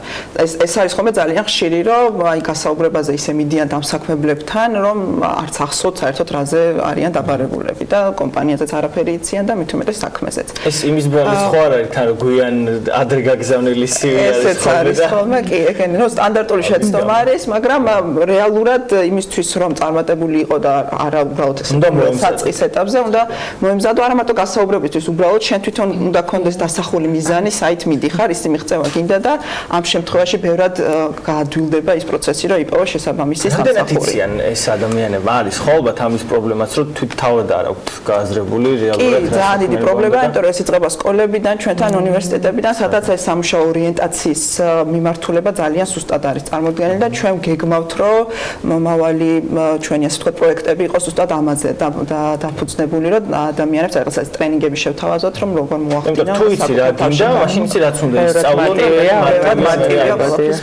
და კომპანიებზეც რო ვისაუბროთ რა შეცდომებს უშვებენ ყველაზე ხშირად აი რეკლამამდე ვსაუბრობდით რომ აი CV-თ შერჩევა ან რეზიუმეთი ხშირად არასწორი არის და ადამიანებს სულ სხვა რაღაც სურვილები აქვთ ხოლმე ამაზე რო ვისაუბროთ კომპანიებს ძირითადად რა შეცდომებს მე ფიქრობ რომ ძირითადად რა დასკვნასაც გავაკეთებდი არის ის რომ ეძებენ იდენტურ გამოცდილებას ხშირად ანუ იდენტურ სექტორს იდენტურ გამოცდილებას და მნიშვნელოვანია თითოეულ ჩვენთაგანმა ჩვენი თავი დავაყენოთ იმ ადამიანების ადგილას იმიტომ რომ თუ კი ერთი და იგივე რაღაცას აკეთებს 3-5 წელი ბუნებრივია შენ როგორც ადამიანს იმიტომ რომ იყო მოტივირებული ალბათ რაღაც სიახლეები შენც გინდა და მნიშვნელოვანია რომ კომპანიებმა და ადამიანებმა მისცენ ამ ხრივ შესაძლებლობები სხვა ადამიანებს იმიტომ რომ ჩვენი მაგალითით რომ აიღოთ ჩვენ ხომ სტარტაპერები ვარ და ეს არ გვეკეთებია რა თქმა უნდა მთელი ცხოვრება სულ სხვა წარსული და სულ სხვა გამოცდილება მაქვს პირადად მეც მაგრამ ეს იმას არ ნიშნავს რომ არ მინდა ამ საქმის კეთება ან რამეს დავიშურებ ხომ პირიქით ალბათ უფრო მაგათ მოტივირებული ვიქნები ვინაიდან ეს ჩემთვის სიახლეა და მეც ვფიქრობ რომ მნიშვნელოვანია რომ ადამიანებს მისცენ შესაძლებლობები რომ თავი ახალ გამოწვევებში გამოავლინდო და მე ვიტყოდი რომ ალბათ ყველაზე მეტი ასე ვთქვათ სამუშაო კომპანიების მხრიდან ალბათ ეს არის რომ რაღაცნაირად ეს ძალიან მნიშვნელოვანია ნამდვილად აი გამოუცდელ ადამიანს რომ მიცეს შანსი იმიტომ რომ ათმაგი ენერგიით შეუდგეს საქმეს თუმცა мотиваცია არის თავარი კი აი ერთი პრობლემა შეიძლება დადგეს როდესაც ადამიანმა ნამდვილად არ იცის რა უნდა და ერთ დღეს შეიძლება ექიმობა უნდადეს მეორე დღეს ინჟინერობა როგორც ამ პრობლემასაც გარკვეულწილად ახერხებთ რომ ფილტრაცია გავუკეთოთ აი როგორ ხდება ამ ამბის შერჩევა თქვენთან აი ძირითადად ესე ვცდილობთ რომ გავაკეთოთ გასაუბრებაზე ვაგზავნით ახლობით 5 ადამიანს საიდანაც 3 არის ზუსტად ისეთი როგორიც უნდა დამკვეთ კომპანიას მაგრამ 2 ადამიანს აუცილებლად ვაგზავნით ისეთ რომელიც არის უბრალოდ მოტივირებული თუმცა მაგალითად მარკეტინგის მენეჯერის ვაკანსიაზე ბუნებრივი ექიმს არ გავაგზავნით იმიტომ რომ რაღაც ეტაპზე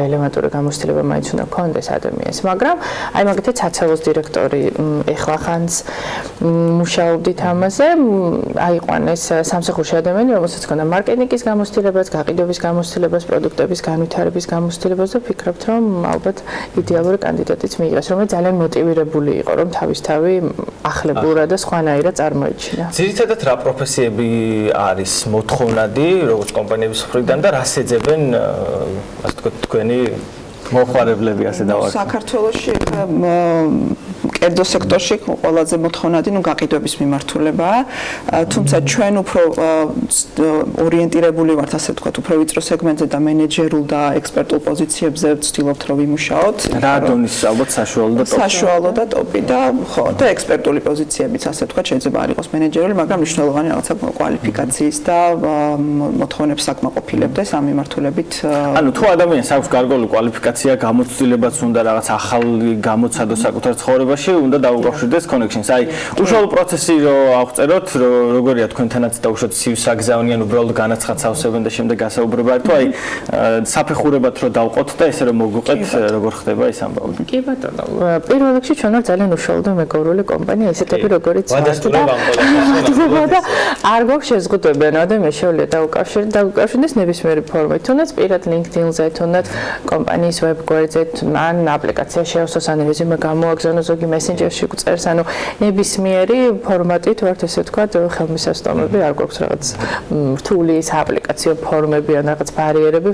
ვცდილობთ რომ მაქსიმალურად მარტივები ვიყოთ ამ მხრივ. სხვა LinkedIn-ი ახსენე. საქართველოში მეგონი ცოტა ნაკლებად ვიყენებთ, ხო? ამ ამბავს და ძალიან ბევრი ვაკანსია მე პირადად ჩემი მეგობრებისგანაც ხშირად მსმენია, რომ აი ისეთი კვალიფიციური მაღალანაზღაურებადი სამუშაოები ხშირად არის LinkedIn-ზე, მაგრამ ნაკლებად ვიყენებთ რატომღაც აი ბოლო წლებია ცოტა შეიცვალა ტენდენცია, 2 წელია სადღაც უფრო გააქტიურდა, თუმცა რა თქმა უნდა სასურველია უფრო მეტიც იყოს, მაგრამ ნამდვილად როგორც დამსაქმებლების ასევე სამუშაოს მიძებნების ძალიან კარგი პლატფორმა და უკვე აქტიურად რო შეხვიდა ცოტა Facebook-ისგან განსხვავებული სამყარო დაგხვდება ძალიან საინტერესო და ყველას მიჩევს.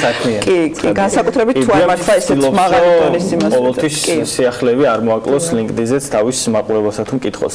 სამოვალო გეგმებზე გადავიდეთ, როგორ აპირებთ კომპანიის განვითარებას?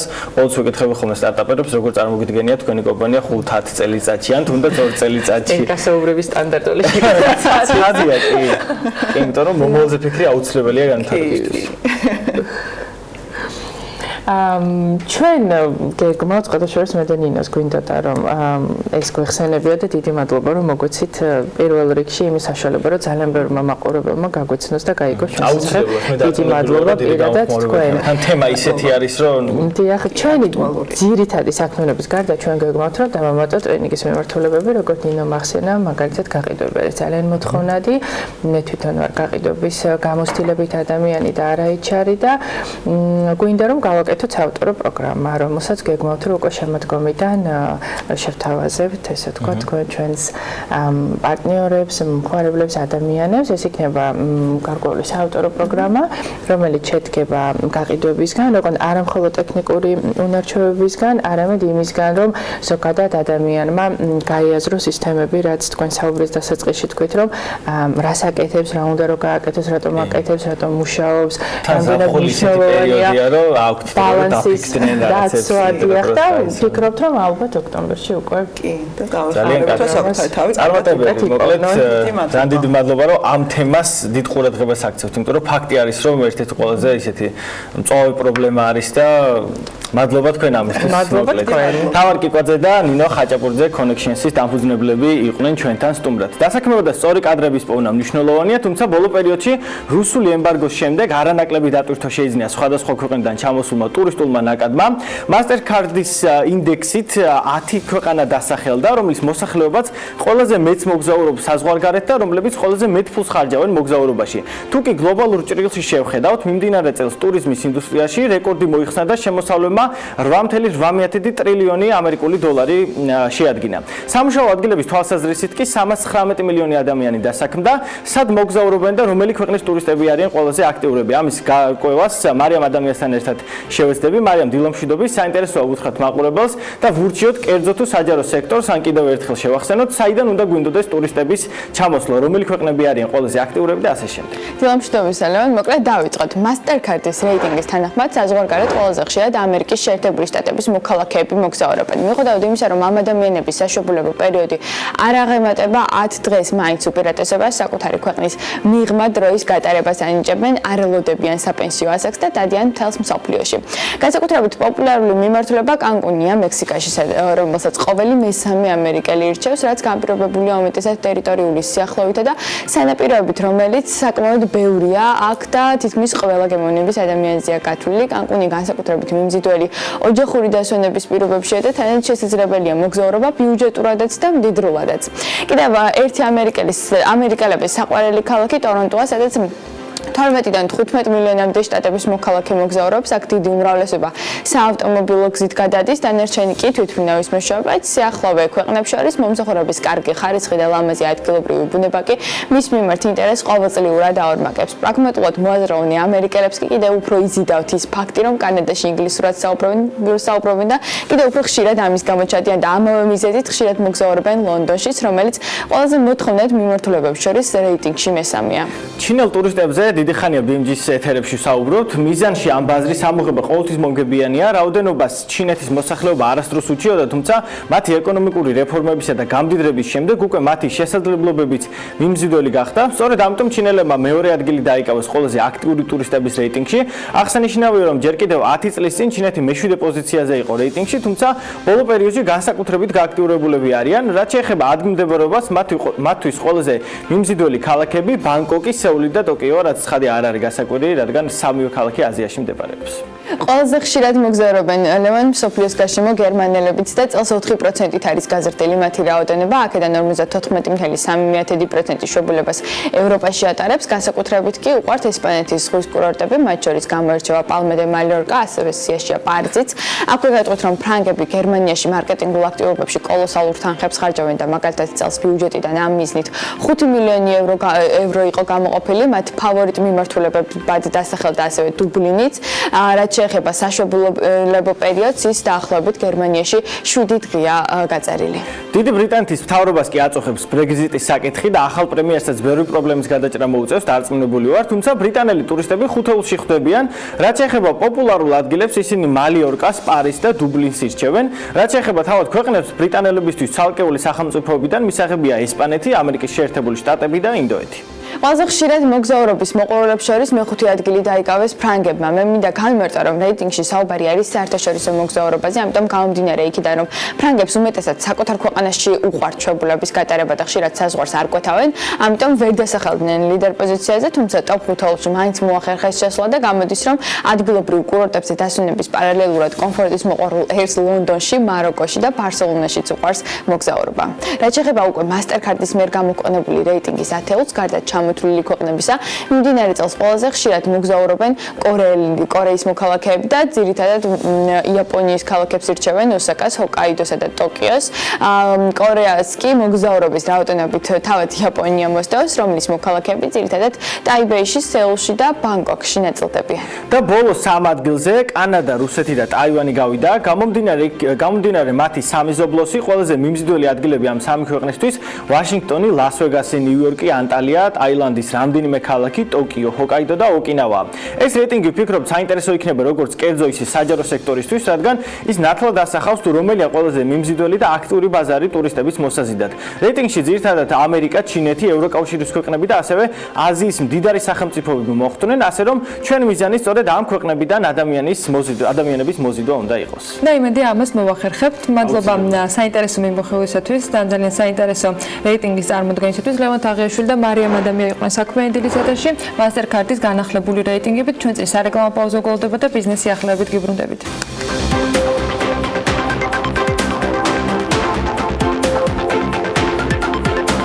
საპენსიო სააგენტოს ინფორმაციით ამ დროისთვის საპენსიო სისტემა გაწევრიანებულთა 15%-მა დატოვა. იუსტიციის სახლში საზღვრის კვეთის ცნობების გაცემა დაიწყო. ქვეშეთიკობის მონაკვეთზე საავტომობილო გზას ჩინეთის რკინიგზის 23 ბიუროს ჯგუფი ააშენებს. ბიზნესი ახლებებით ბრუნდებით საქმიანი დილის ეთერში. ქართული ბანკების მიმართ მოქალაქეთა პრეტენზიები 79%-ით არის გაზრდილი. 2019 წლის პირველ ნახევარში ქართული ბანკების მიმართ 4369 პრეტენზია დაფიქსირდა, რაც 2018 წელს თუ შევადარებთ 69%-იანი ზრდა. ეროვნული ბანკის მიერ გამოქვეყნებული სტატისტიკის თანახმად კომერციულმა ბანკებმა მათთან შესული პრეტენზიების მხოლოდ 31% მიიჩნიეს საფუძვლიანად. 2018 წლის ანალოგიურ პერიოდში საფუძვლიანი პრეტენზიების 24% იყო ცნობილი. შესული განცხადებებიდან 118-თან დაკავშირებით ბანკებში განხილვა ამ დრომდე გრძელდება. რაც შეეხება პრეტენზიების შინაარსს, მათი თითქმის ნახევარი მიმდინარე ანგარიშებს ეხება. შემდეგ ადგილებს უკვე სამომხმარებლო სესხებთან და მომენტალურ განმარტებებთან დაკავშირებული საკითხები იკავებენ. საკმაოდ ბევრი დრო გავიდა მას შემდეგ, რაც საერთაშორისო ბანკებთან ჰქონდა მოლაპარაკებები და ჯერჯერობით სამწუხაროდ დიდი პროგრესი ანაკლიის განვითარების კონსორციუმს და ბანკების მხრიდან არ ჩანს. ეს რეგიონული განვითარების და ინფრასტრუქტურის მინისტრმა მაია ცკიტიშვილმა თქვა. მისივე განცხადებით, მთავრობას გადავადებული აქვს ანაკლიის განვითარების კონსორციუმისათვის ვალდებულებების შესრულების თარიღი წლის ბოლომდე. არის ეტაპობრივი გარკვეული თარიღები, ვადები, მაგალითად 15 აგვისტოსთვის ველოდებით უკვე ანაკლის განვითარების კონსორციუმისა და სამშენებლო კომპანიას შორის შეთანხმებული ხელშეკრულების პროექტს, ასევე 15 ოქტომბრისთვის ველოდებით უკვე წინასწარ პირობებს ბანკებიდან და საკუთარი დაფინანსების მოზიდვის ნაწილში ანაკლის განვითარების კონსორციუმისგან და იმედი გვაქვს, რა თქმა უნდა, რომ ეს პროცესი წარიმართება. თუმცა მინდა ასევე გამოვთქვა ერთგვარი სიფრთხილითაც ალბათ უნდა შევხედოთ ამ პროცესს, რადგანაც საკმაოდ უკვე ბევრი დრო გავიდა მას შემდეგ, რაც ჩვენ ბანკებთან ქონდა მოლაპარაკება, რაც ჩვენი პოზიცია დავაფიქსირეთ და ჯერჯერობით სამწუხაროდ დიდი პროგრესი უკვე კონსორციუმიდან და ბანკების მხრიდან ჯერჯერობით არჩევს. ანაკლის განვითარების კონსორციუმი ვიცე-პრემიერს გუშინ მოკლე განცხადებით გამოეხმაურა. პრემიერმა კი როგორც მოისმინეთ აღნიშნა, რომ პორტის პროექტში სამწუხაროდ პროგრესი არ ჩანს. ანაკლის განვითარების კონსორციუმი აქტიურ რეჟიმში აგრძელებს მუშაობას საფინანსო ინსტიტუტებთან და ინვესტორებთან. კონსორციუმი მიყვება სამუშაო გრაფიკს და შესაბამისად სიახლეებს შედეგების და პროგრესის შესახებ პერიოდულად მოგაწვდით, ამბობენ კონსორციუმში. რაც შეეხება ანაკლიის პორტის კომერციულ დასაბუთებას, რომელზეც ქართული ოცნების პარტიის თავმჯდომარემ და ეკონომიკის ყოფილმა მინისტრმა გიორგი ქობულიამ გამოთქვა ეჭვები, ანაკლიის განვითარების კონსორციუმში ამაზე აღნიშნავენ, რომ კომერციული დასაბუთების კვლევა მასტერპლანის ნაწილია, რომელიც წარდგენილი არის ეკონომიკის სამინისტროში და რომელზეც კონსორციუმის განცხადებითვე წამყვანი საერთაშორისო სპეციალისტები მუშაობდნენ. კონსორციუმში ამბობენ, რომ კომერციული კვლევის გაცემის ნებართვა მათ არ აქვს და ეს დოკუმენტი ეკონომიკის სამინისტროსგან უნდა გამოვითხოვოთ. თავად ანაკლიის პორტის მასტერპლანის პირველადი ვერსია კი მომზადებულია კომპანია EDC-სა და მისი პარტნიორი ჰოლანდიური კომპანიის მიერ.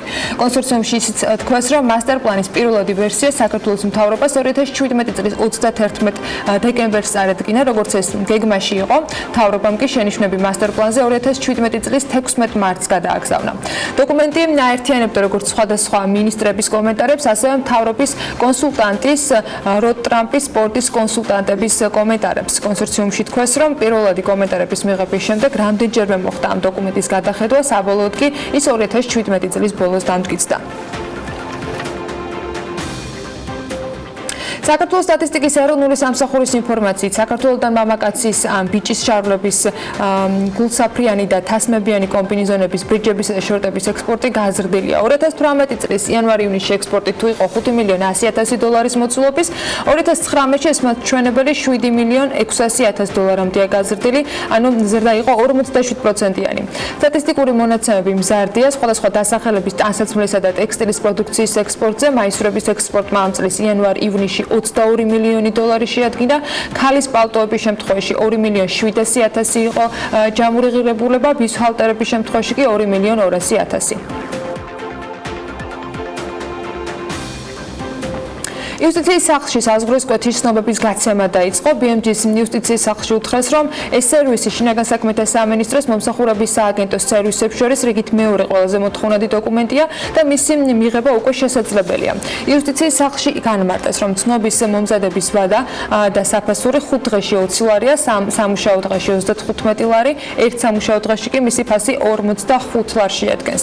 უახლოეს მომავალში იუსტიციის სახლში უკვე მომხმარებელი შინაგან საქმეთა სამინისტროს მომსახურების კიდევ ერთ სერვისს ცნობა საავტოსატრანსპორტო საშუალების სამართლებრივი მდგომარეობის შესახებ მიიღებს.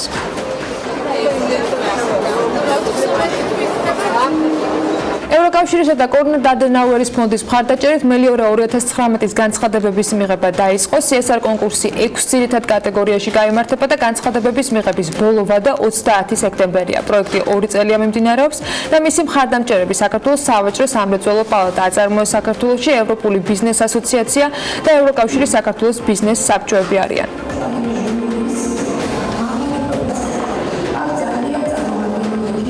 კონკურსის მიზანი შარშან ისევე როგორც წელს არის კორპორაციული სოციალური პასუხისმგებლობის იდეის პოპულარიზაცია პირველ რიგში საზოგადოებაში, ბიზნეს კომპანიების მოტივირება, რომ უფრო აქტიურად დანერგონ თავიანთ საქმიანობაში პასუხისმგებელი ბიზნესის პრინციპები და საუკეთესო მაგალითების ბიზნესის პასუხისმგებელი პროგრამების საუკეთესო მაგალითების გაშუქება და საზოგადოებისათვის გაცნობა. მელიორა 2019-ით ჩვენ შევეცდებით კომპანიებში ავამაღლოთ კორპორაციული სოციალური პასუხისმგებლობის გრძნობა და უფრო მეტი ინფორმაცია მივაწოდოთ CSR-ის შესახებ კომპანიის წარმომადგენლებს. ეს არა მხოლოდ სოციალურ პასუხისმგებლობას, არამედ კონკურენტუნარიანობასაც აამაღლებს. ასევე ამ კამპანიის შედეგად უმჯობესდება ადამიანების სამუშაო პირობები და ცხოვრების ხარისხი. ძალიან დიდი მოლოდინები გვაქვს ქართული ბიზნესის მხრიდან. ჩვენ პოზიტიურ ცვლილებებს ყოველწლიურად ვამჩნევთ და ვხედავთ. სვანეთში BMD-ის მოგზაურობა კი გრძელდება. დღეს მესტიისა და უშგულის სიმაღლეებიდან უნდა გირჩიოთ ზაფხულის საქართველოში გატარება. მას მიზნებისთვის ადგილობრივები მზად ყოველთვის არიან ისტორიით, ბუნებით, სასტუმროებით, კერძებით და მომსახურების სრული სპექტრით. უნდა აღნიშნოს, რომ რუსული ავიასანქციების მიზნები სვანეთამდეც მნიშვნელოვნად ვერ მიაღწია. აქ ტურისტები ძირითადად ევროპული ქვეყნებიდან ჩამოდიან. მესტიიდან უშგულამდე ზაფხულის ამბებს თათნა ჯალაღონია მოგვიყვება.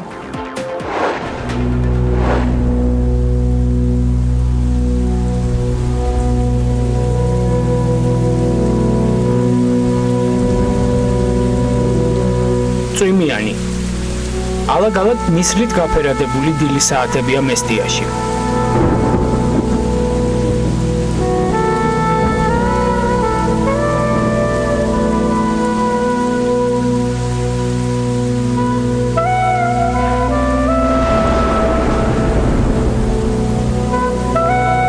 ვინც პეიზაჟებს თვალი უკვე შეავლო, კაფეებში საუზმობს. ისტორიულმა სვანურმა კოშკებმა თუ მყინვარების სიახლოვეს დასვენების სურვილებმა სვანეთის ეს მხარე 4 სეზონის მთის კურორტად აქცია, რაც ტურისტების რაოდენობაზეც აისახა. ლონდონიდან ჩამოვდი საქართველოში, რადგან მომწონს საქაურის სამზარეულო და ღვინო. ქვეყნის ისტორია ძალიან საინტერესოა, ასევე ძალიან ლამაზი მთებია აქ. აქამდე არასდროს მინახავს ქართული ტაძრები, მსგავს რეგიონში პირველად ვარ. გაატარეთ ზაფხული საქართველოში.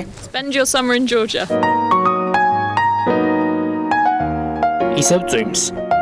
ვისაც გამოდარების იმედი აქვს და თან სვანეთის ისტორიაც აინტერესებს, საუკეთესო ადგილია მესტიის ისტორიულ-ეთნოგრაფიული მუზეუმი, რომელიც განახლებული სახით 2013 წელს გაიხსნა, თუმცა 1936 წლიდან იღებს სტუმრებს. მესტიაში თუ ხართ შეაღებთ ისტორიისა და ეთნოგრაფიის მუზეუმის კარს და დროის შეგრძნებას კარგავთ. ეს უძველესი ხელნაწერების ოთახია და მათ შორის უძველესი ადიშის ოთხთავი 897 წელს გადაწერილი ტაო-კლარჯეთის სკოლაში. ამ თარიღიდან დროის ხაზს თქვენ შეგიძლიათ მომავალში ან უძველეს წარსულში შუა საუკუნეების მიღმა ჯერ კიდევ ბრინჯაოს ხანამდე გახვეთ. ოღონდ უკვე სხვა ოთახებში.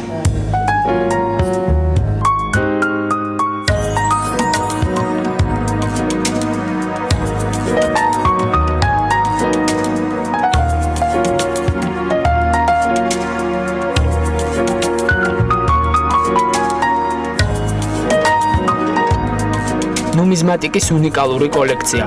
ჩვენს წელთაღრიცხვამდე მე-5 საუკუნით დათარიღებული კოლხური თეთრის დაცვით. შუა საუკუნეების ქრისტიანული კულტურა, ჭედური და ფერწერული ხატები წარმოდგენილი სვანური სკოლის ნამუშევრები.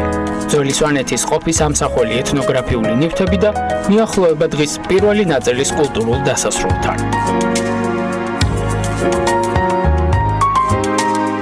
მუზეუმს მიღმა კი სვანური კულტურით მოხიბლული ტურისტებისთვის უბნებისა და ხედების მიხედვით მესტიაში სასტუმროების დიდი არჩევანია.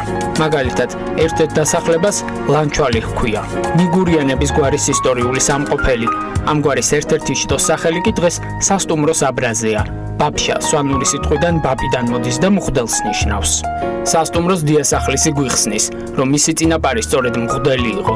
საგვარეულო სახლი შეინარჩუნა, თანამედროვე ელემენტები დაიხმარა და უკვე მესამე წელია ტურისტებს საოჯახო სასტუმროში იღებს. მისი სამიზნე სეგმენტი ძირითადად ევროპაა, ამიტომ რუსული ავიასანქციები ბაბშას დატვირთვაზე საერთოდ არ აისახა. მარკეტინგულ საკითხებს თავადაც კარგად ართმევს თავს, ხელისუფლებისგან კი უფრო სხვა მიმართულებით მოითხოვს ყურადღებას. გამომდინარე იქიდან რომ ძალიან ბევრი სასტუმრო შეიქმნა, ბევრი თანამშრომელიც გვჭირდება და აი კიდაც ეს თანამშრომლის ტრანსპორტირების თემა, რომ არიან გვერდით სოფლებიდან თანასრულები, რომლებიც სიამოვნებით ივლიდნენ, იმუშავებდნენ, მაგრამ ტრანსპორტირების პრობლემებია. აი იგივე პრობლემა აქვს ტურისტებსაც. ძალიან კარგი იქნებოდა თუ იქნებოდა უფრო მეტი რუკები, უფრო კარგად აღწერილი გზები.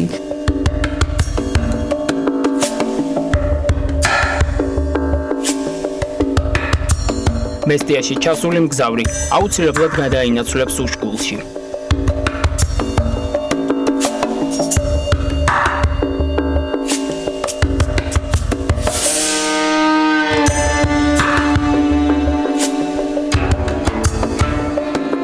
ვინმეს უნდა მოუწოდოთ გაატაროს ზაფხული საქართველოში, ამისთვის ზღვის დონიდან 2100 მეტრის სიმაღლეზე დასახლებული ეს ტერიტორია ერთ-ერთი საუკეთესო ადგილია. ეს თემი განლაგებულია მყინვარ შხარას ძირას და აქაურობას მუდმივი დასახლების სტატუსს დაახლოებით 30-მდე ადგილობრივი მაცხოვრებელი არჩევს.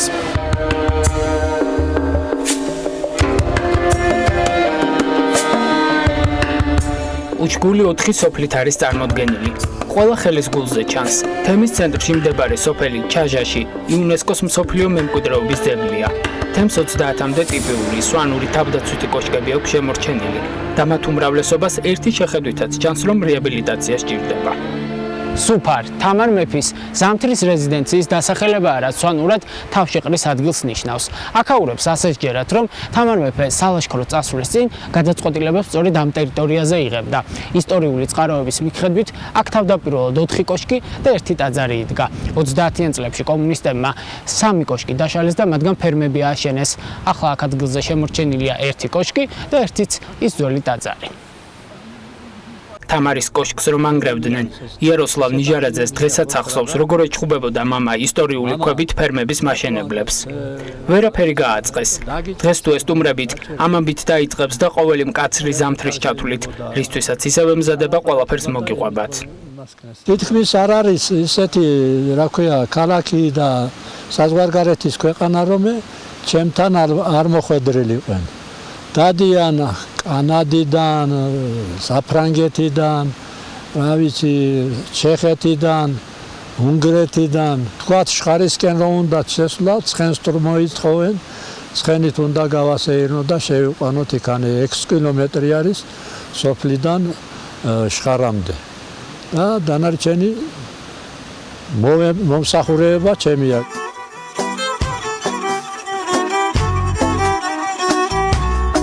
სოფლის თავი გააცნო, ეს პასუხისმგებლობაა, რომლის ასაღებად ნელ-ნელა უშკულისკენ ბარში ჩაბარგებულები ბრუნდებიან.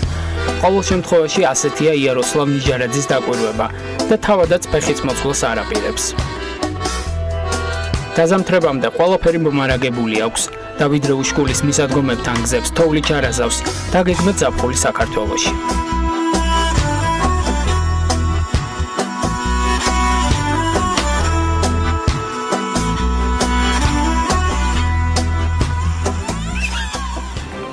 ახლა უკვე საქმიანი დილაში ყველაზე საქმიანი ადამიანების კარიერულ საწყისებზე უნდა მოგიყვეთ. საიდან დაიწყო მაგალითად მსოფლიოს ნომერ 1-მა უმდიდრესმა ადამიანმა ჯეფ ბეზოსმა ან თუნდაც ბილ გეიტსმა წარმატებული და უკვე შემდგარი ადამიანების პირველ ნაბიჯებს ნილ ონგურაშვილმა და ანუკა ჯოხაძემ მისდიეს და მათ პირველ სამსახურამდეც მივიდნენ. დილამშვიდობისა ანუკა და ნილი.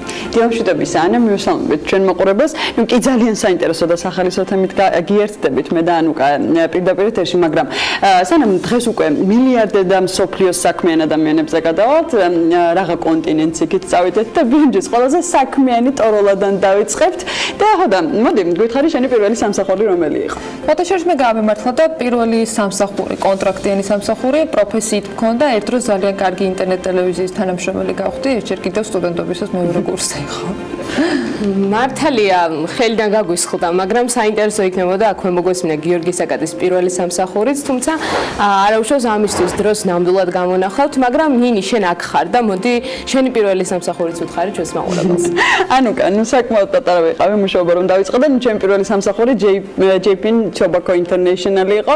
ხო და ნუ მოდი რა დროს მე და ჩემი პირველი სამსახური არის ისეთი ადამიანების სია უნდა გავაცნოთ ახლა მაყურებელს, ჯობს მათზე უფრო მეტი ვისაუბროთ და დავიწყოთ მსოფლიოს უმდიდრესი ადამიანით, რომელიც დღევანდელი მონაცემებით 162 მილიარდ 860 მილიონი ამერიკულ დოლარს ფლობს. ამაზონის დამფუძნებლის პირველი სამსახური მაკდონალდსიდან იწყება, სადაც 80-იან წლებში ის თინეიჯერი ბეზოსი ბურგერებს ამზადებდა. მაკდონალდსში მუშაობისას ბეზოსი ამ პოზიციაზე სწრაფი კვების ობიექტში საათში 2.79 ამერიკულ დოლარსაც კი იღებდა. შეიძლება ჯეფ ბეზოსის კარიერა ეგრეთ წოდებულ გრილთან დგომით დაიწყო, თუმცა Facebook-ის დამფუძნებელი 18 წლისაც არ იყო, როცა $1 მილიონ უარი თქვა. დღეს სიმდიდრის მიხედვით მეხუთე ადგილზე 76 მილიარდი ამერიკული დოლარით მყოფი მარკ ცუკერბერგი მუსიკის მოსაზმენი პროგრამის საინაფსის შემქმნელია. სწორედ ამ მუსიკალურ პროგრამაში იხდიდნენ 1 მილიონს, რაზეც მომავალმა მილიარდერმა მარკმა უარი თქვა. სხვადასხვა ეს პროგრამა 2000 წელს მომხმარებლებს უფასოდ შესთავაზა, ფაქტობრივად ისე როგორც დღეს Facebook-ი. ანუკა დაზუსტებით ვერ ვიტყვი, ახლა ცხადია, მაგრამ დადიოდა, ჭორები და ამერიკული ტაბლოიდები წერდნენ, რომ მარკის მუსიკალური პროგრამის ყიდვა Microsoft-ს უნდოდა და თინეიჯერმა მარკმა მტკიცე უარით გაისტუმრა გიგანტი კომპანია. აი, რაც შეეხება უკვე Microsoft-ის აღმასრულებელ დირექტორს სატია ნადელას, ის პროგრამული უზრუნველყოფის სპეციალისტად მუშაობდა 1992 წელს პირველად შეაყო გიგანტი ტექნოლოგიური კომპანიის კარი და დღეს ნადელა წელიწადში 25 მილიონ ამერიკულ დოლარს გამოიმუშავებს. Microsoft-ში აღმასრულებელი დირექტორის პოსტს ნადელა 2014 წლიდან იკავებს. მოდი ცოტა კოსმოსშიც გავფრინდეთ და სანამ ილონ მასკს ჯერ კიდევ ჩვენთან ერთად უდგას ფეხი დედამიწაზე, მასზეც ვილაპარაკოთ. 12 წლის ასაკში 500 ამერიკული დოლარი ვიდეო თამაშის შექმნაში აიღო და ეს იყო 1993 წელს. მასკის წმინდა შემოსავალი ახლა დაახლოებით 20 მილიარდი ამერიკული დოლარია, რაც 40 მილიონჯერ მეტია მის პირველ ანაზღაურებაზე. მასკის რა გითხრა, ანუკა და გინდა და დაგითვალო ჩემი პირველი ანაზღაურებიდან რამდენი პროცენტიანი ზრდა მაქვს? მე როგორც ვიცი ეს ინფორმაცია კონფიდენციალურია, ამიტომ ჯობია მე მგონი ნინი რომ ამ ეტაპზე შემთხვევით დაითხოვო. კონფიდენციალურიც არის ეგ ერთი და მეორე ცოტა მიჭირს მასკის შემდეგ ჩემი ანაზღაურების პროცენტული ზრდა დავასახელო და მუთხრა მაყურებელს. აი ნინი, მოდი შევეშოთ ოცნებებს და ამერიკის პრეზიდენტის ერთ-ერთი საყვარელ სოციალურ პლატფორმის CEO-ზე გადავიდეთ. Twitter-ის აღმასრულებელი დირექტორის პირველი სამსახური ტექნოლოგიური უზრუნველყოფის სპეციალობას უკავშირდება. ამ პროფესიით მუშაობა დორსმა ნიუ-იორკში 1991 წელს დაიწყო. დღეს ჯეკ დორსის წმინდა შემოსავალი 5 მილიარდ 800 მილიონი ამერიკული დოლარია. გარაჟიდან დაწყებული ბიზნესის ისტორია ჩვენმა მაყურებელმა კარგად იცის ჩვენი ეთერებიდან, რომელიც Apple-ის დამფუძნებელ Steve Jobs-ს უკავშირდება, მაგრამ არ ამგონია ბევრმა იცოდეს, რომ მისი პირველი სამსახური ვიდეო თამაშების დეველოპერობა იყო. Jobs-ის განსხვავებით Apple-ის ამჟამინდელი აღმასრულებელი დირექტორი Tim Cook-ი ალაბამაში გაზეთებს არიგებდა და ამის შემდეგ საკმაოდ დიდი გამოცდილება მიიღო კომპანია IBM-ში, სადაც 12 წელი იმუშავა და 1998 წელს Apple-ის გუნდსაც შეუერთდა. დღეს Cook-ის წლიური ანაზღაურება არც მეტი, არც ნაკლები 3 მილიონი ამერიკული დოლარია. ორი სიტყვით მოდი Google-ის თანადამფუძნებელსაც მივაწოდოთ ინფორმაცია ჩვენს მაყურებელს. სერგეი ბრინი Wolfram Research-ში 1993 წელს მუშაობდა, ხოლო ლარი პეიჯი კოლეჯის დამთავრების შემდეგ ვაშინგტონში კომპანია Advanced Management System-ში აგროვებდა გამოცდილებას. Google-ის ისტორია მაშინ დაიწყო, როცა ორივემ სტენფორდში ჩაბარება გადაწყვიტა. სერგეი ბრინის წმინდა შემოსავალი 51 მილიარდ 500 მილიონი ამერიკული დოლარია, ხოლო ლარი პეიჯის შემთხვევაში ეს რიცხვი 52 მილიარდ 700 მილიონ ამერიკულ დოლარს უტოლდება. ანუკა პლანეტის ერთ-ერთმა უმდიდრესმა ადამიანმა, რომელიც დღეს 103 მილიარდ ამერიკულ დოლარზე მეტს ფლობს, კარიერა მიჩიგანის შტატში კომპანია TRW Automotive-ში პროგრამისტის პოზიციაზე დაიწყო. მაშინ ბილ გეიტსი სულ რაღაც 16 წლის იყო და ამ ასაკში ის დღეში 18 საათს მუშაობდა. ახლა ნამდვილად ვერ გეტყვით, რამდენ საათს უთმობს იმ რაოდენობის თანხების გამომუშავებას, რაც დღეს მის ანგარიშებზე ისახება. გამომდინარე იქიდან, რომ ბილ გეიტსი მსოფლიოს მილიარდერი ადამიანების სიაში კვლავ მეორე ადგილს იკავებს 103.58 მილიარდი ამერიკული დოლარით და მან ბერნარ არნო კვლავ დახია უკან. არნოს ქონება ამ დროისათვის 103.27 მილიარდი ამერიკული დოლარი არის ჩვენ ამ მონაცემებით. ცხადია, Forbes-ს ვეყრდნობით, სადაც ონლაინ რეჟიმში მილიარდერების ქონება ცვლადი არის.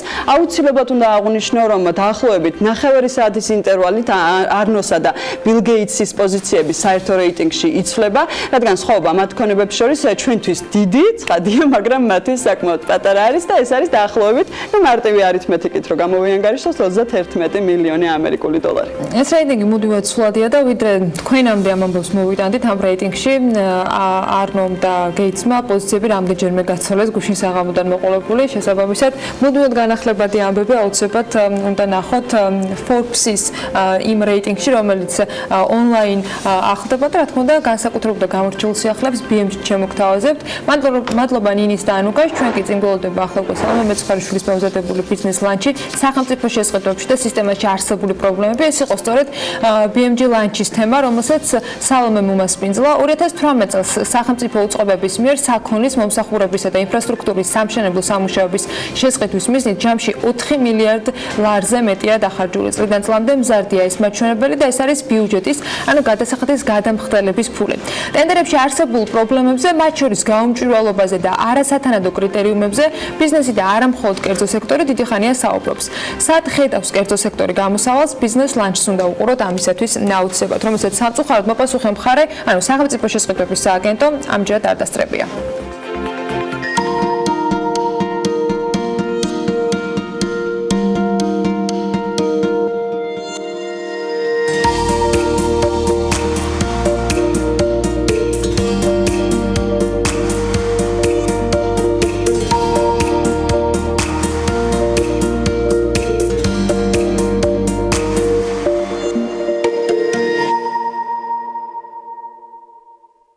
მოგესალმებით, ეს არის ბიზნეს მედია ლანჩი და დღეს არაფორმალურ გარემოში ვეცდებით გავშალოთ ისეთი თემა, როგორიც არის სახელმწიფო შესყიდვები და ამაში დამეხმარებიან ჩემი სტუმრები, რომლებიც ახლა ჩვენთან ერთად იმყოფებიან.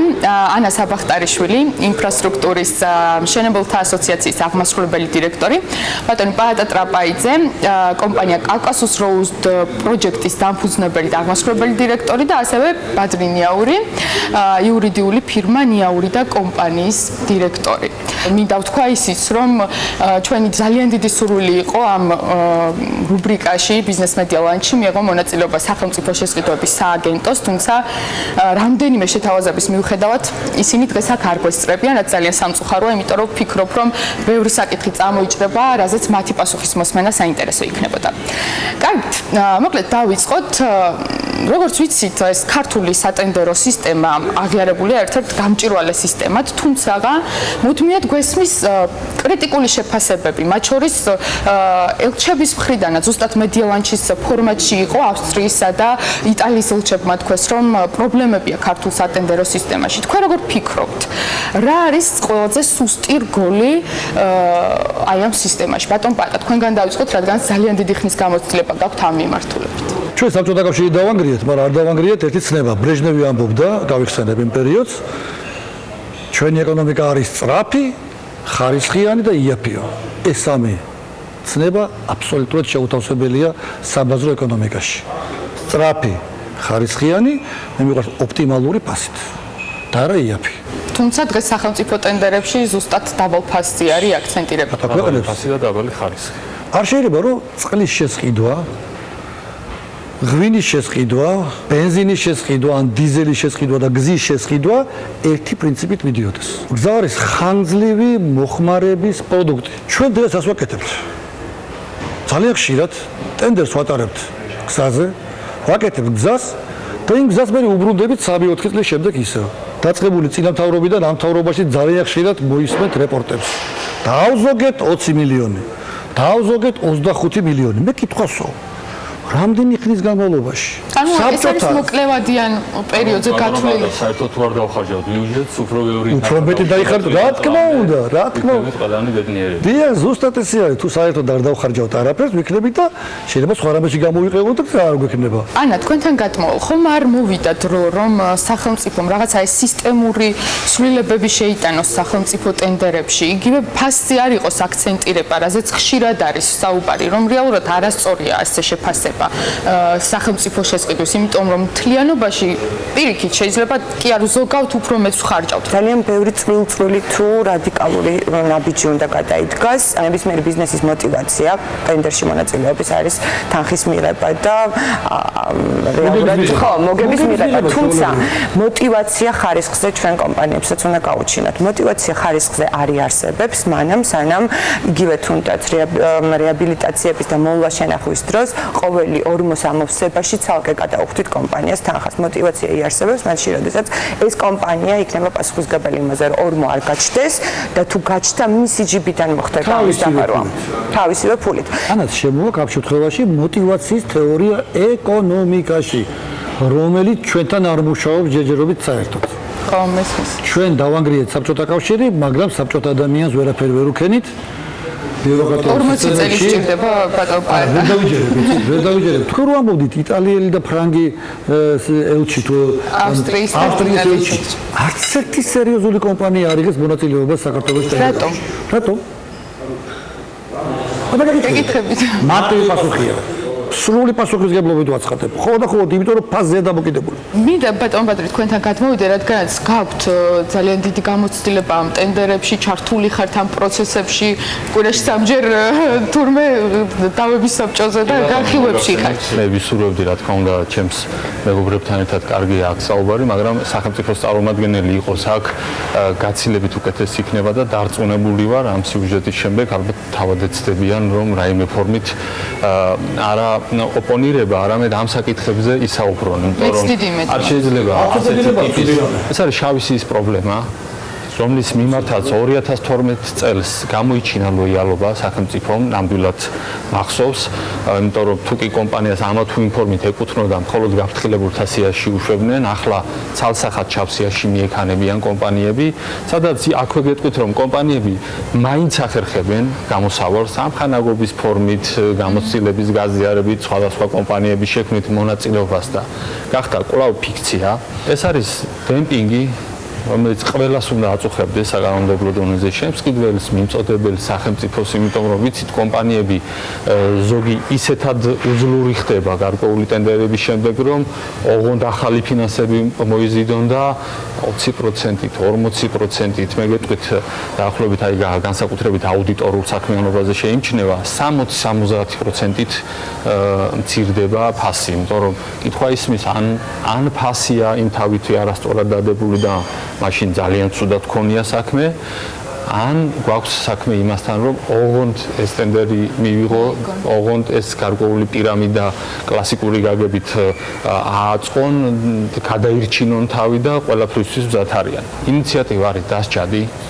ნებისმიერი ჩინოვნიკისთვის, ესე ვთქვათ, ახალი დათქმების, კარგი დათქმების, ესე ვთქვათ, შემოტანა თამაშის წესებით არის დასჯადი, იმიტომ რომ მაშინვე ჩდება კითხვა რატო.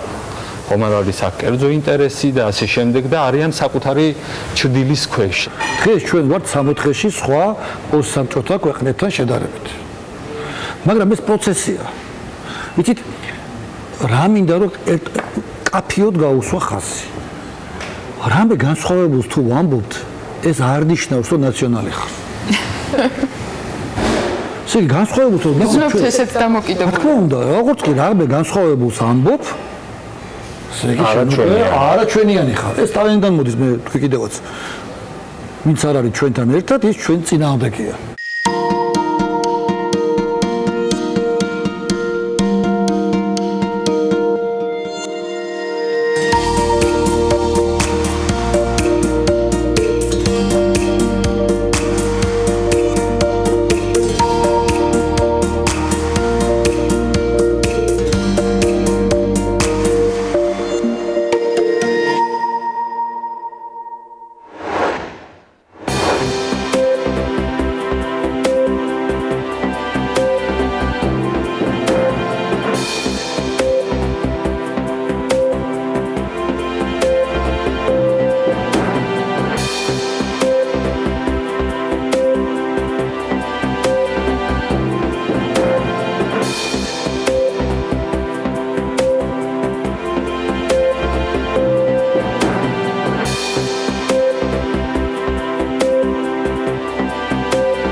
მსოფლიო როგორც ასეთი ახლა ერთიანად მოიყრეს თავს საქმიანი დილის სტუდიაში და ამაში რა თქმა უნდა ბუკა პეტრიაშვილი დაგეხმარება ერთი ალბათ უშუქობის გამო რომ ვენესუელიდან მაყურებელი მოგვაკალდება ალბათ მაგრამ ეგ არაფერი მოდი ჩვენ უკრაინით დავიწყოთ სადაც ვადამდელი არჩევნები ჩატარდა ეს ეტაპიც დასრულებულია და ზელენსკის პარტიამ წარმატებული შედეგებიც დადო სავარაუდოდ მის პარტიას ხალხის მსახური უმრავლესობა ექნება და თან ძალიან მრავალფეროვანი შემადგენლობით ბუკა დილა მშვიდობისა ჩვენ მეზობელ მეგობარ უკრაინაში ეს ეტაპიც ნამდვილად გადალახულია როგორი არის შედეგები რამდენად მოსალოდნელი შედეგებით შეხვდა უკრაინელი ხალხი ამ პოლიტიკურ პროცესს დილა მშვიდობის ანა ბექა მესამრები ჩვენს მაყურებელს კიდევ ერთი სენსაცია დაფიქსირდა შეიძლება ითქვას ზელენსკიმ ყველა მაჟორიტარულ ოლქში დააყენა სრულად გამოუცდელი სრულად პოლიტიკასთან საერთოდ არავითარი შეხების მქონე ადამიანები მათ განსხვავებული სხვადასხვა პროფესიის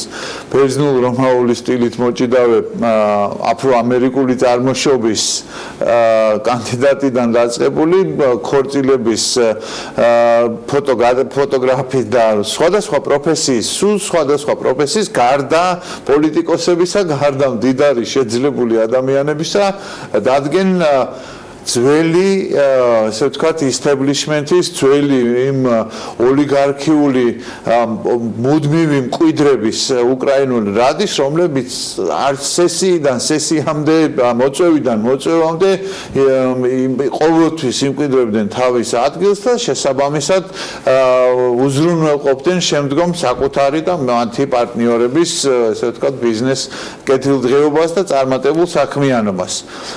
შედეგმა მართლაც ყველა მოლოდინს გადააჭარბა აი ძალიან სერიოზულმა მსხვილმა ასე ვთქვათ ოდიში ასიყლისთვის გლავებმა წააგეს ძალიან ესეთ ყველასთვის უცნობ კანდიდატებთან ოდესაში, ხარკოვში, ზაპოროჟიეში ყველგან თითქმის და ეს არ არის მხოლოდ პოროშენკოს გუნდის წევრები, თუმცა მათი რაოდენობაც საკმაოდ დიდია და მათი გავლენებიც ძალიან დიდი იყო იმ ოლქებში.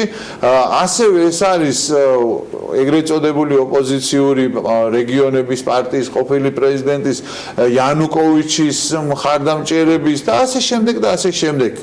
სრულად ახალი შემადგენლობა იქნება უკრაინულ რადაში. უკრაინის დამოუკიდებლობის ისტორიაში პირველად ხალხის მსახური პარტიამ მოახერხა და შეძლო და ყოველგვარი კოალიციის და სხვა პოლიტიკურ ძალებთან გაერთიანების გარეშე მიიღო უმრავლესობა ის მიიღებს ესე ვთქვათ 255-მდე მანდატს, რაც სავსებით საკმარისია 223 მანდატი არის საჭირო უმრავლესობის მისაღება და 250-დან 255-მდე მანდატს მიიღებს.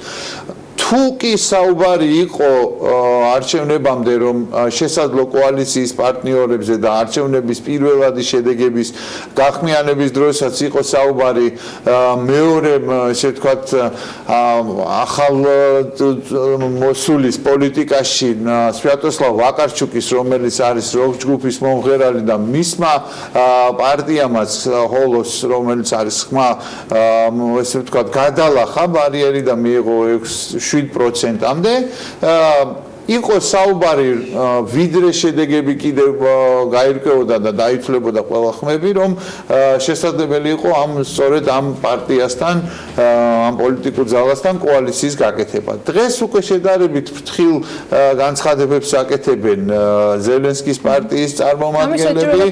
ამის საჭიროება და აუცილებლობა ფაქტობრივად არ არის, თუმცა ექსპერტების დიდი ნაწილი მიიჩნევს რომ რაღაც გარკვეული ესე ვთქვათ დაბალანსებისთვის რათა ხიბლში არ გადავარდეს ეს პარტიას მსგავსად სხვა მისი წინამორბედებისა კარგი იქნება თუ კი იქნება კოალიციაში ასევე სხვა პარტიის წარმომადგენლებიც. მიმდინარეობს ეხლა ყველაზე პირველი და უმთავრესი ამოცანა არის პრემიერ-მინისტრის შერჩევა. პრემიერ-მინისტრი ვლადიმერ ზელენსკის განცხადებით იქნება ტექნოკრატი ეკონომიკურ სპეციალისტი სოციალობით და ის იქნება თავიდან ბოლომდე ორიენტირებული, ესე ვთქვათ, ეკონომიკურ მდგომარეობის გაუმჯობესებაზე, უმთავრესი და უპირველესი ამოცანა ასევე არის კორუფციასთან ბრძოლაში ხელშესახები წარმატების მიღწევა. აქ არის ძალიან სერიოზული, მართლაც რევოლუციური ნაბიჯები გადასადგმელი.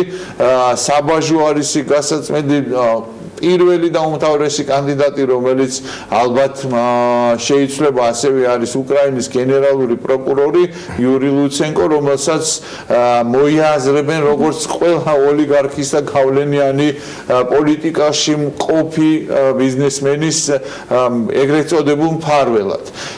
ასევე ძალიან მნიშვნელოვანია, რომ ამ შემადგენლობაში ზელენსკის ასევე ეყოლება მთავრობაში პოლიტიკასთან ყოველგვარი ნაკლები გამოცდილების მქონე, პოლიტიკაში ნაკლები ან საერთოდ არ მქონე ადამიანები და დღეს უკვე საკითხი დგას რეალურად, რომ პარლამენტში უკრაინის რადაში შესულ უმრავლესობის დეპუტატებს ჩაუტარონ ძალიან სწრაფად სპეციალური ესე ვთქვათ ტრენინგები, კურსები, რათა მათ იცოდნენ საერთოდ როგორ მოქმედებს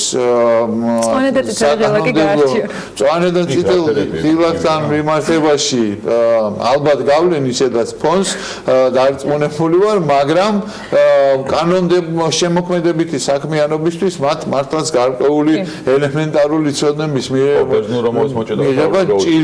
იმას არ უნდა გაუჭირდეს, რა თქმა უნდა, ის აპირებს გაგრძელებას, სხვათა შორის როგორც გავიგე, თან იჭიდავებს, თან დატამზე, თან პარლამენტში და ეს საკითხები შეჯერებული იქნება სხვა პროფესიის ადამიანების მიერაც ასევე, მაგრამ ამოცანები ძალიან დიდია. ეხლა ყველა კარტი ზელენსკის ხელშია. თუ კი აქამდე მან გაიმარჯვა, მაგრამ საპრეზიდენტო არჩევნებში, მაგრამ არ ქონდა საპარლამენტო, ესე ვთქვათ, ბერკეტი, მას ეს ბერკეტიც უკვე ხელში აქვს, ამიტომაც მოსახლეობა, მოქალაქეებმა, ვინც მიცა ხმა establishment-ის, ანუ წარსულის წინააღმდეგ და მიცა სიახლეს, მათ ძალიან სერიოზული პასუხისმგებლობა დააკისრეს, იმიტომ რომ ეს არ არის ერთი ხელის მოსმით და ესე მარტივად გასაკეთებელი. ნამდვილად ძალიან მტკივნეული და ძალიან სერიოზული რეფორმების გატარება მოუწევს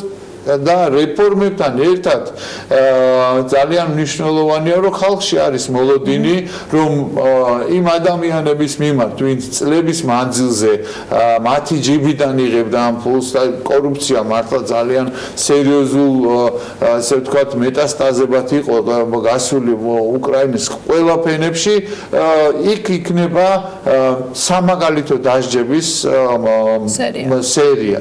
და ეს შეიძლება სხვათა შეეხოს და ერთ-ერთი ყველაზე დიდი ტესტი იყოს, შესაძლოა შეეხოს ყოფილ პრეზიდენტს, უკრაინის ყოფილ პრეზიდენტს ვლადიმერ ზელენსკიმ განაცხადა, რომ ესე ვთქვათ, იმუნიტეტთან დაკავშირებით ის აუცილებლად მიიღებს არჩევნების შემდეგ მისი ძალა მიიღებს კანონს იმუნიტეტის მოხსნის თაობაზე, რათა აღარ იყოს პარლამენტის წევრი ამ იმუნიტეტით უზრუნველყოფილი, დაუსჯელობის განცდა არ კონდეს, სხვა მნიშვნელოვანი, ესე ვთქვათ, რევოლუციური ნაბიჯების გადათქმასაც აპირებს ამ მიმართულებით. ნახოთ რა გამოვა, ნახოთ რა კონკრეტულ შედეგებს დადებს უახლოეს პერიოდში, მართლაც ხალხმა მას ძალიან მაღალი ნდობა გამოუცხადა რეალურად.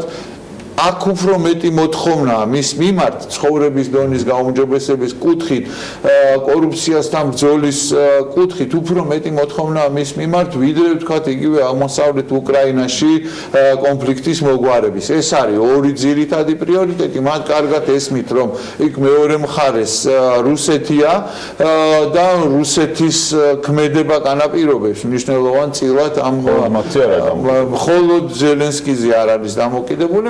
მიუხედავად იმისა, რომ ზელენსკიმ ასევე ღიად განაცხადა, რომ მას აქვს მზაობა იმისათვის, რომ მიიღოს სრული მხარდაჭერა დასავლეთის პარტნიორების მხრიდან, მას სურს ამერიკელი პარტნიორების ჩართვა და რუსეთის მხრიდან სხვათა შორის შედარებით ესეთი რბილი გზავნილებიც მოდის, რომ ისინი არ არიან წინააღმდეგი, მაგრამ ამას სჭირდება რაღაცა გარკვეული ურთიერთშეთანხმებების მიღწევა. ნახოთ ამ მიმართულებითაც რა კონკრეტულ ნაბიჯებს გადადგავს ზელენსკის მთავრობა უახლოეს პერიოდში ამ ფონზე, როდესაც ესეთი მნიშვნელოვანი ნაბიჯები აქვს. კიდევ ერთ კაც აქვს, კაც გამოწვევები დიდ ბრიტანეთში, ხო? ეს თმიანი გაიკაცრება. ხო, ძალიან რაც რეალისტური იყო და პრინციპში დადასტურდა სრულად. მოლოდინები იყო, რომ ბორის ჯონსონი დიდი უპირატესობა. ტრამპისგანაც მიიღო გზის დალოცვა ტვიტერით. დამილოცნი ხარ, შევითვალავ, ძალიან მაგარი ამბავია ეს და ძალიან მაგარი იქნება ბორის ჯონსონი დიდი ბრიტანეთის პრემიერ-მინისტრის თანამდებობაზე. ბორის ჯონსონი ჯერ მხოლოდ არის ამ წუთის მდგომარეობით არის კონსერვატიული პარტიის ლიდერად არჩეული და დღეს, როდესაც იგი შეხვდება დედოფალს, მას შემდეგ ის ჩაიბარებს ბრიტანეთის მთავრობას და პრემიერ-მინისტრის თანამდებობას. ერთი და ყველაზე მთავარი რის ირგვლივად საერთოდ ბოლო ეს წლებია და ბოლო პერიოდია განსაკუთრებულად დიდ ბრიტანეთთან მიმართებაში ეს ნიუსი არ ცხრება, ეს არის ბრექსიტი, რა თქმა უნდა და ბრექსიტთან მიმართებაში ხო მოგახსენებთ როგორ შეიძლება განვითარდეს მოვლენები, მაგრამ მას ასევე კიდევ ძალიან ცხელი ამბავი ხდება, ძალიან სწრაფად მოსაგვარებელი და მოსაწესრიგებელი. ნიშანდობლივია, რომ ირანის საგარეო საქმეთა მინისტრმა ჯავად ზარიფმა მიულოცა დიდი ბრიტანეთის ბორის ჯონსონს დიდი ბრიტანეთის პრემიერ-მინისტრის თანამდებობის დაკავება, მაგრამ ამავე მილოცვაში მან იქვე დასძინა, რომ არ უნდა თავაიწყდეს ვისთან აქვს დიდ ბრიტანეთს და საერთაშორისო თანამეგობრობას საქმე. ბორის ჯონსონს მართლაც ეხლა მოუწევს ძალიან სერიოზული პირველი გამოცდა. დიდ ბრიტანეთს გაცხადებული აქვს, რომ სულ ცოტა ხნით ადრე, ვიდრე საბოლოო შედეგი დადგებოდა, დიდი ბრიტანეთის საგარეო საქმეთა მინისტრმა ჯერემი ჰანტმა გაავრცელა განცხადება, რომ ძალიან სერიოზული ესე ვთქვათ შედეგები მოხვება, თუ კი დროულად არ გაათავისუფლებს ბრიტანული დროშის ქვეშ მცურავ ნავთობის ტანკერს, რომელიც დაკავებულია და არის ბანდარ-აბასის პორტში და ამ ასევე ორშაბათს კობრას ტიპის შეხვედრაზე, საგანგებო შეხვედრაზე გადაწყვეტილება იქნა მიღებული, რომ საერთაშორისო ევროპული მისია შეიქმნას, რომელიც გააკონტროლებს ორმუზის სრუტეში მიმოსვლას და მიმოსვლის უსაფრთხოებას ამ ტანკერების და სხვა ტიპის ესე ვთქვათ ტვირთების გადაადგილებას. ნავთობი იქნება ეს თუ სხვა მშრალი ტვირთები. შესაბამისად რეაქციაც ირანის მხრიდან იყო საკმაოდ მძაფრი, რომ ეს არის სივრცე, რომელიც ეკუთვნის ირანს, ირანი აკონტროლებს და დამატებითი საერთაშორისო კოალიციის და დამატებითი საერთაშორისო აქტორების გამოჩენა მხოლოდ და მხოლოდ გააუარესებს სიტუაციას და ვითარებას. გარკვეულწილად მართლაც ისეთი პარადოქსული სიტუაცია იქნება, დიდი ბრიტანეთი მხარს უჭერს ირანთან ბირთვული შეთანხმების შენარჩუნებას. დიდი ბრიტანეთი წავიდა მისი სტრატეგიული მოკავშირის ამერიკის შეერთებული შტატების წინააღმდეგ ამ საკითხში და ამ საქმეში, მაგრამ გამომდინარე იქიდან, რომ დიდი ბრიტანეთის სპეციალური დანიშნულების რაზმმა გიბრალტარის სრუტეში დააკავა ირანული ნავთობით დატვირთული ტანკერი, ირანმა მიიღო საპასუხო ქმედება და მან დააკავა ბრიტანული დროშის ქვეშ მცურავი ტანკერი. როგორ განვითარდება და როგორ გამოვა ამ სიტუაციიდან უკაცრავად აქ კიდევ ძალიან სერიოზული ნიუანსები არის, სერიოზული დეტალები. მოლაპარაკებისთვის მზაობას გამოთქვავს რუსეთიც, ჩინეთიც, გერმანიაც, საფრანგეთიც 28 ივლისს იკრიბებიან ვენაში ამ ქვეყნების წარმომადგენლები. იქ იქნება დიდი ბრიტანეთის წარმომადგენელიც, რა თქმა უნდა იქნება ირანის წარმომადგენელიც, რომ რამენაირად შეინარჩუნონ ეს შეთანხმება, რომელიც საერთოდ არ აღელვებს ამერიკის შეერთებული შტატების პრეზიდენტს.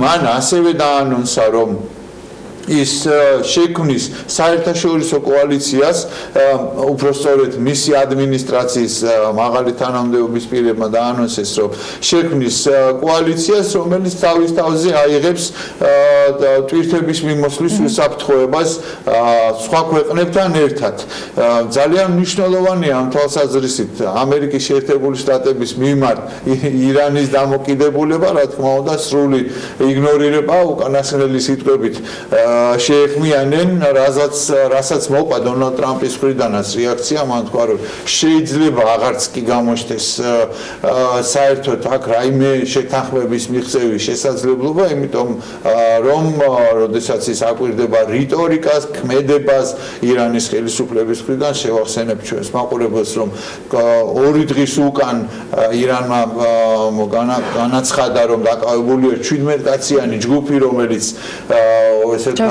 ჯაშუშობაში არის ამერიკულმა მხარემ ის უარყო თუმცა ეს დაძაბულობა ესე მაინც ნარჩუნდება ამ თემამ გადაგვახვევინა ბრექსიტის თემისგან ბრექსიტი 31 ოქტომბერს ორივე კანდიდატი მანამდე მათ შორის რა თქმა უნდა პირველი უმთავრესად ბორის ჯონსონი ღიად აცხადებდა რომ რაც არ უნდა მოხდეს 31 ოქტომბერს დიდი ბრიტანეთი დატოვებს ევროკავშირს შეთანხმების გარეშე ევროკავშირის დატოვება ცოტა რთულად წარმოსადგენია იმიტომ რომ მას ყავს მოწინააღმდეგეები თავად კონსერვატიულ პარტიაშიც და იცით რომ ეს ჩავარდა ეს წინადადებაც ერთ-ერთ წინადადებად იყო გასული წინა მოსმენების წინა სესიის დროს არ მგონია რომ ბორის ჯონსონს ეს გამოვიდეს და მას სხვათა შორის თავის ესე ვთქვათ საინაუგურაციო გამოსვლაში შედარებით შეარბილა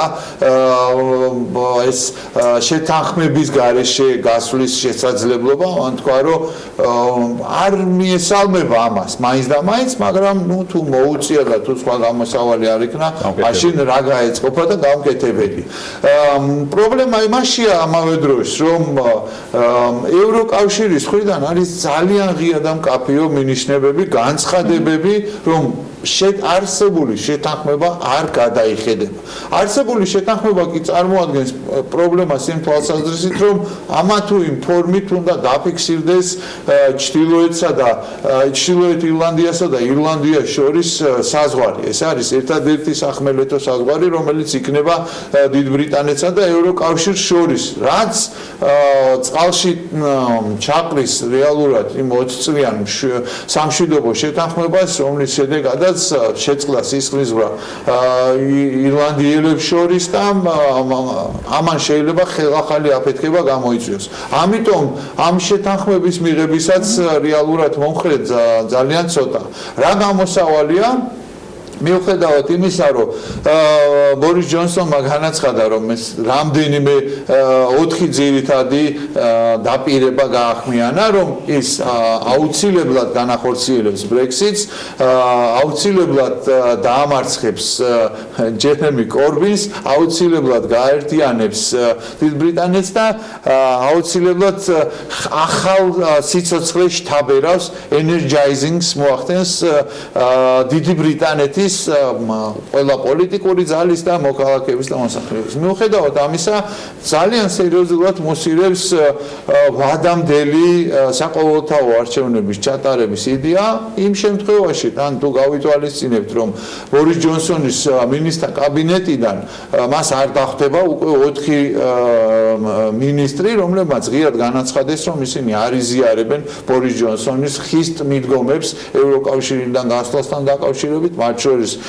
უმნიშვნელოვანესი ფიგურა არის ფინანსთა მინისტრი ფილიპ ჰამონდი, ასევე არის იუსტიციის მინისტრი, განვითარების მინისტრი და განათლების მინისტრი და კონსერვატორებში თვითონ შიგნითაც არ იქნება ესე ერთმნიშვნელოვანი მხარდაჭერა შესაძლებელია რომ დადგეს საკითხი ვადამდელი საყოველთაო არჩევნების ჩატარების და იმ შემთხვევაში თუ შეიცვალა სიტუაცია და ლეიბორისტების გამარჯვებით დასრულდა ეს ლეიბორისტებს აქვთ ამბიცია რომ მეორე რეფერენდუმი მოიწვიონ და მათ აქვთ გამოაცხადონ და მათ აქვთ იმედი რომ ბრიტანეთი დარჩება ევროკავშირის შემადგენლობაში. მოკლედ ბორის ჯონსონი ესე ვთქვათ, ძალიან სერიოზული გამოწვევების წინაშე და ძალიან ცოტა აქვს დრო რეალურად, იმიტომ რომ სესიები სექტემბერში დაიწყება, მანამდე ეს მინისტრთა კაბინეტის ფორმირების საკითხი იქნება და ვერ დაიწყებს ასევე მოლაპარაკებებს, რომლის გამართვასაც ევროკავშირი არ აპირებს, ესე რომ შევხედოთ როგორ განვითარდება მოვლენები, ისე მხიარულად არ არის, როგორც თვითონ არის ფოტოკოლაჟებში, წარსულის ფოტოკოლაჟებში ის წარმოჩენილი და ასახული რამდენი მხიარული მომენტიც ჰქონდა ცხოვრებისეულად, ამდენი სამხიარულო რამდენად არ ექნება ამ უმნიშვნელოვანეს თანამდებობაზე, თუმცა ერთი ძალიან სერიოზული გაკვეთილია ყველა პოლიტიკოსისთვის, ბორის ჯონსონი თვითონ ღიად აცხადებდა, რომ მისი პრემიერობა ისეთივე რეალობაა, როგორც ელვის პრესლის აღმოჩენა მარსზე, ან მისი რეინკარნაცია ზეთისხილის ხედ. დადგა ეს რეალობა, თუ ხა ის მომავალში ზეთისხილადაც მოევლინა თავის თანამოქალაქეებს, მე არ ვიცი, მაგრამ სულ რამდენიმე საათში ის გახდება პრემიერ-მინისტრი როგორც. და ბრიტანეთს ეყოლება უკვე ახალი პრემიერი, რომელიც ოქტომბრის ბოლომდე უნდა მიიღოს მის გადაწყვეტილებას და ბოლოს შეჯამების ნაწილში ამერიკაში ველოდებით ახალ წარმოდგენას, ასე დაარქვიშენ, იმ პროცესს, რომელიც კონგრესში უნდა გაიმართოს. ეს არის დამაგვირგვინებელი წარმოდგენა და ეს არის არა მხოლოდ ჩემი შეფასება, ექსპერტების შეფასებაც არის, რომ დიდი პოლიტიკური შოუ შედგება კონგრესში დილიდან ხვალ ამერიკული დროით, ანუ ჩვენი დროით დღეს საღამოს დაიწყება მოსმენა ჯერ იურიდიულ კომიტეტში და შემდეგ დაზვერვის კომიტეტში 3 საათის განმავლობაში იქნება რობერტ მალერის ანგარიშის მოსმენა. სიმართლე რომ გითხრათ, მოლოდინები იმისა, რომ რაღაცა განსაკუთრებულ საერთოდ ითრევდა ფეხს თვითონ მალერი ამ ესე ვთქვათ მოსმენებზე მისვლასთან დაკავშირებით, უბრალოდ დემოკრატები იყვნენ ძალიან დაჟინებულები და ძალიან მოწადინებულები, რომ ეს მოსმენა შემდგარიყო. მათ აქვთ იმედი, რომ მცირე იმედი იმისა, რომ რაღაცა განსაკუთრებულს იტყვის რობერტ მალერი იმისგან განსხვავებულს, რაც 458 გვერდიან ანგარიშში წერია, იქნება იყოს ისეთი ფრაზა, რომელიც კიდევ მიცემს მათ შესაძლებლობას, რომ დონალდ ტრამპის იმპიჩმენტთან დაკავშირებით კიდევ უფრო გააქტიურდეს მოქმედებები. მე გულწრფელად რო გითხრათ, ისევე როგორც დარწმუნებული ვარ თვითონ დემოკრატებსაც ძალიან ეჭვი მეპარება, რომ ამ ესე ვთქვათ წარმოდგენაზე რაღაცა ისეთი განსაკუთრებული გახმიანდეს, რაც ახალ გარემოებას გამოავლენს და აღმოაჩენს იმისათვის, რომ დონალდ ტრამპი დადანაშაულებული იყო სერიოზულად უშუალოდ რუსეთთან ურთიერთობაში, შემხებლობაში წინა საარჩევნო 2016 წლისთვის და ასევე სერიოზული საფუძველი შეიქმნას იმისათვის, რომ დადანაშაულებული იყოს მეორე მნიშვნელოვან ბრალდებაში, რომელსაც ახმიანებენ დემოკრატები, ეს არის ხელის შეშლა გამოძიებისთვის და მართლმსაჯულებისთვის. იქ იქნება მძაფრი ფრაზები, იქ იქნება გარკვეული ესე ვთქვათ განცხადებები, შეფასებები, დემოკრატები აქტიურებენ, რესპუბლიკელები შეეცდებიან, რომ გაანეიტრალონ, მაგრამ რობერტ მალერს საკმაოდ სერიოზული დიდი პოლიტიკური გამოცდილებაც აქვს, ის არის ვეტერანი პოლიტიკაშიც, საგამოძიებო საქმიანობაშიც და არა ასე შემდეგ და შესაბამისად ძალიან ნაკლებად სავარაუდოა.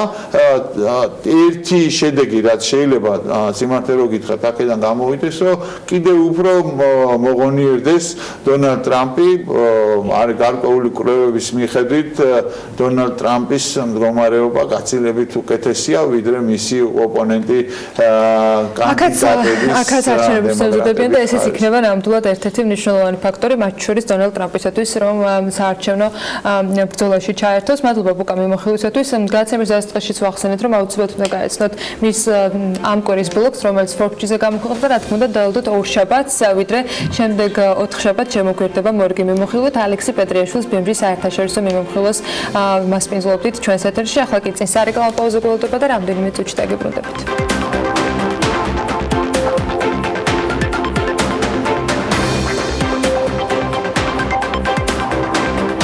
საქმიანი დილის შემდეგი ბლოკის თემა BMG-ს Forbes კვირას ეთერში გაიხსნა. თვითონ საქმე კი უკვე რამდენიმე წელს ითვლის. დაკვირდით კიდეც რომ ამ თემას გავაგზავნებდით.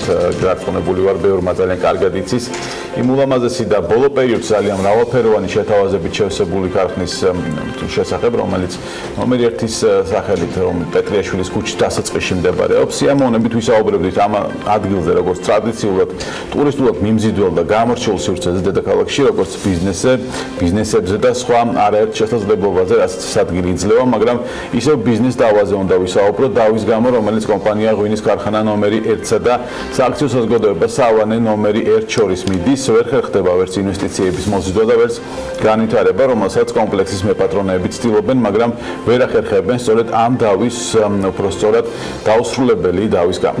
საქმიანი დილის ეთერში დღეს კიდევ ერთ მხარეს გვინდოდა რომ მოგვესმინა და არ გამოგვივიდა. ეს ჩვენ გადაწყვეტილება არ არის, მხოლოდ ისევე ერთი პოზიციიდან შევეცდებით ამ თემაზე ჩვენი მაყურებლის ინფორმირებას. მოდავე მხარე ოფიციალური წარმომადგენლობა და მისი იურისტები ეთერში მოწვეულები არიან, თუმცა მათგან ამ შეთავაზებაზე მრავალჯერადი მცდელობის მიუხედავად თანხმობა ვერ მივიღეთ. დიდი სიამოვნებით ნებისმიერ ფორმატში კიდევ ერთხელ თავაზობთ მათ უკვე ღია ეთერიდანაც, როგორც წინა შემთხვევაში იყო ეს უკვე მეორე ღია ეთერიდან, თუმცა არაერთხელ პირადი კომუნიკაციით, რომ ისინი BMG-სთან გამოვიდნენ ხაზზე როგორც ღია საუბარში, ასევე სატელევიზიო ფორმატში. დღეს კი მასპინძლობ დავით კლდიაშვილს და არჩილ თაბაგარს, შეპეს ღვინის ქარხანა ნომერი 1 ადვოკატს და იურისტს. მოგესალმებით, მადლობა იმის რომ ხართ ჩვენთან ერთად. პრინციპში საქმის შესახებ საზოგადოება ნაწილობრივ ინფორმირებულია, მაგრამ საქმიანი დილის მაყურებლებისათვის მოკლე რეზუმირება რო გავაკეთოთ, ქარხანა ნომერი 1 დღეს რა დავაშია შესული და რა არის როგორია მდგომარეობა? მოგესალმებით, მივესალმებით თქვენს მაყურებელს პირველ რიგში, რა თქმა უნდა, მადლობა რომ მოგვიწვიეთ ისევ და მოგვიწვიეთ საშუალება. მოგიხსენებათ რომ მე გავაკეთე განცხადება რომ ქარხნის შესყიდვა საინვესტიციო ჯგუფის მიერ მოხდა 2013-2014 წლებში.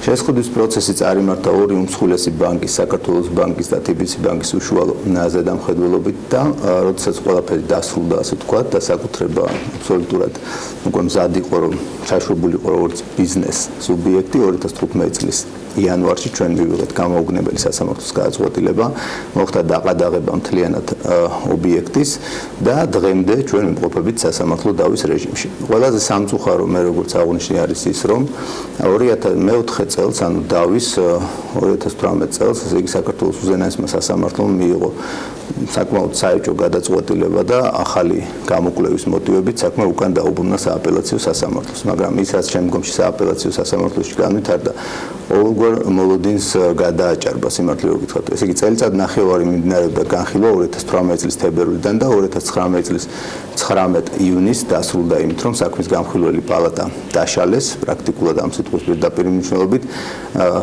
ქეთევან მესხიშვილი, რომელიც გახდათ მოცემული საქმის გამხილველი მოსამართლე და იმავდროულად პალატის თავმჯდომარე, ჩამოცილებული იქნა საქმის განხილვა, შემდეგ მოხდა პალატის დაშლა, ასე ვთქვათ, და საქმე ახალი განაწილების მიზნით გადაეცა თავმჯდომარის, მაგრამ აქ არის ახლა ესეთი საოცარი ამბავი თქვენ მოგეხსენებათ სასამართლოში საქმის წარმოების ვადები და როგორ ხდება ამის ესე ვთქვათ დროში გაურკვევლივად გაჭიანურება. ახალმა კოლეგიამ, რომელიც შეიკრიბა ამ საქმეზე, გასაოცარი შესაშური ოპერატიულობა გამოავლინა და 25 ივლისს, ანუ პრაქტიკულად ხვალ დაგვინიშნა ჩვენ თავარის ხტომა. ახლა საქმე რაში მდგომარეობს, იცით რომ თითქოს ერთი ცხვრი რო აგერ საქმე ოპერატიულად ჩაინიშნა, მაგრამ საქმის მოცულობიდან გამომდინარე, როდესაც 3 კვირის ინტერვალში 3000 გვერდიანი საქმეს მოსამართლე პირდაპირ თავარს ხტომას ატარებს, ეს არის წარმოუდგენელი რეალობა, იმიტომ რომ ტექნიკურად შეუძლებელია რომ ამ ხელა მოცულობის საქმეს გაეცნო, თან ეს არის საკმაოდ